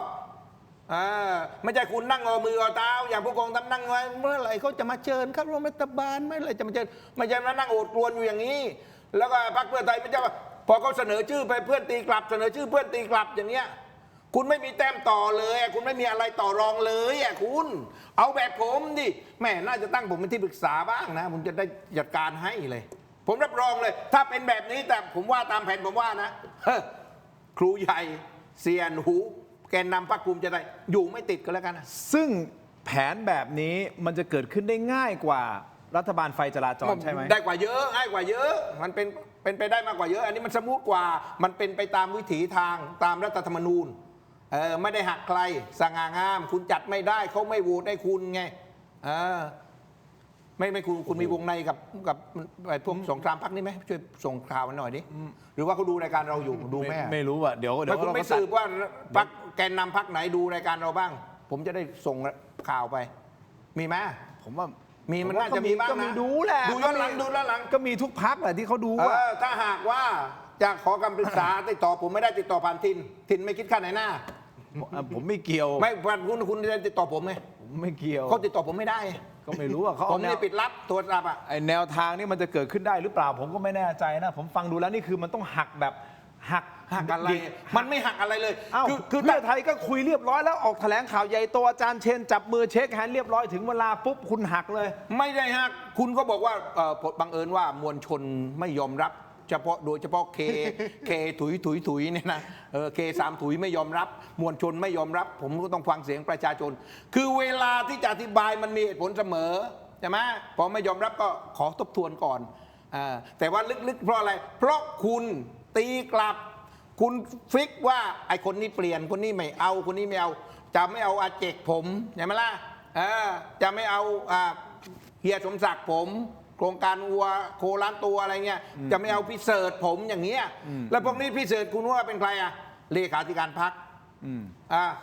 อาเจกผมคือใครแคนดิเดตนายกตู้ATMเคลื่อนที่แ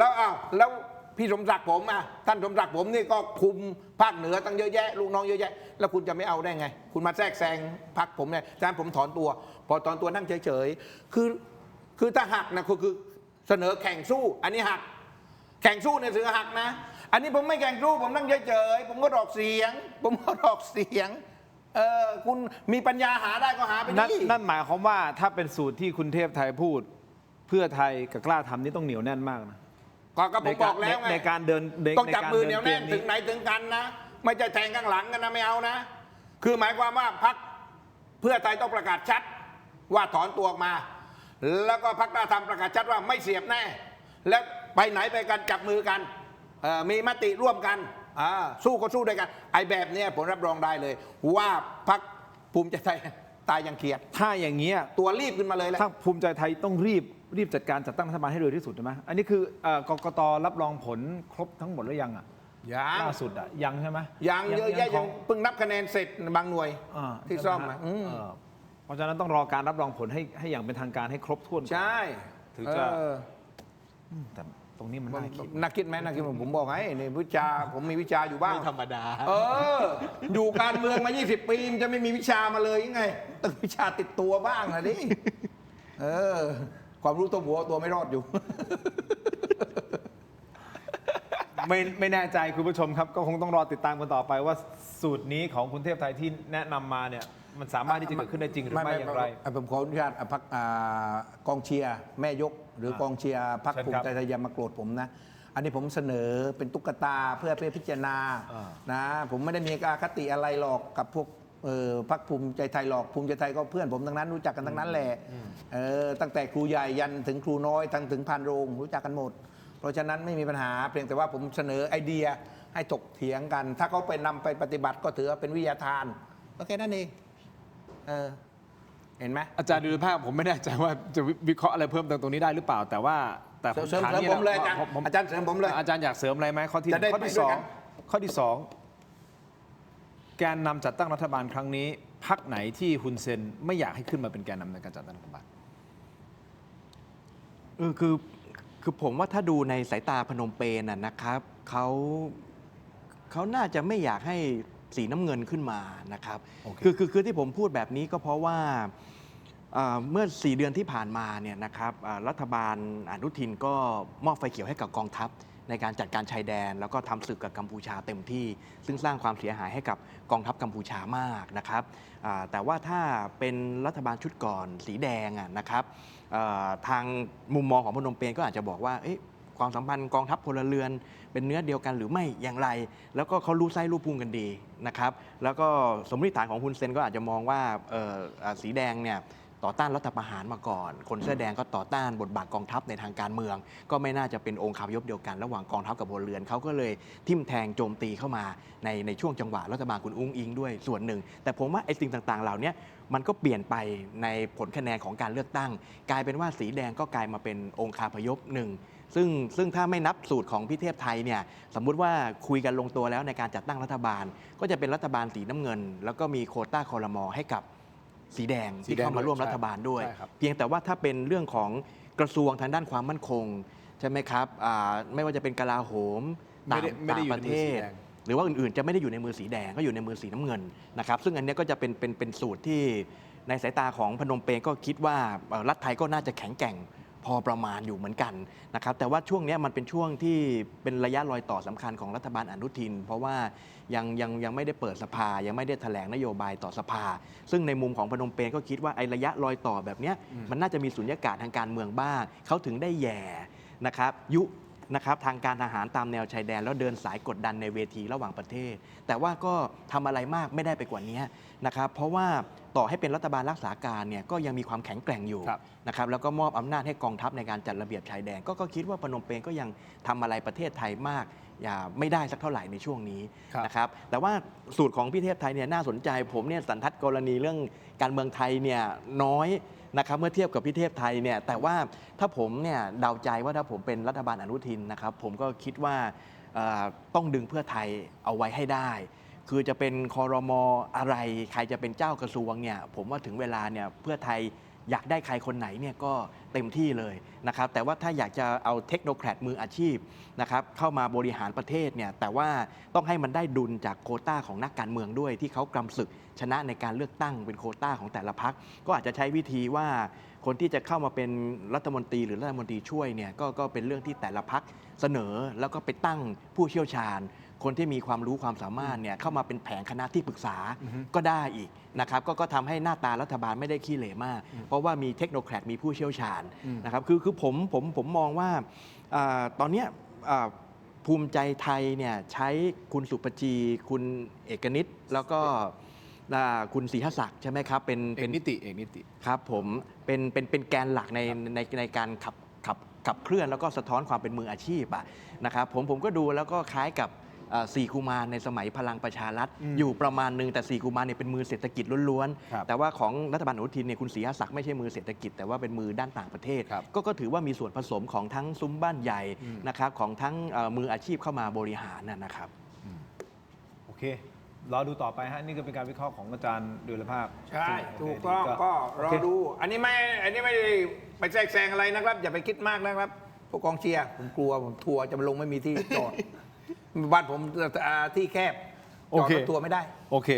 ส่วนจะเป็นสูตรไหนรัฐบาลจะเป็นสูตรไหนเราติดตามกันต่อไปนะครับส่วนความตึงเครียดนะฮะที่ตะวันออกกลางนะครับจะไปจบลงที่ตรงไหนและเมื่อไหร่ก็ต้องติดตามเช่นเดียวกันนะครับเพราะว่าทางสหรัฐเองก็มีการคาดการณ์ว่าอาจจะยืดเยื้อไปถึงประมาณสัก 4-5 สัปดาห์นะครับแต่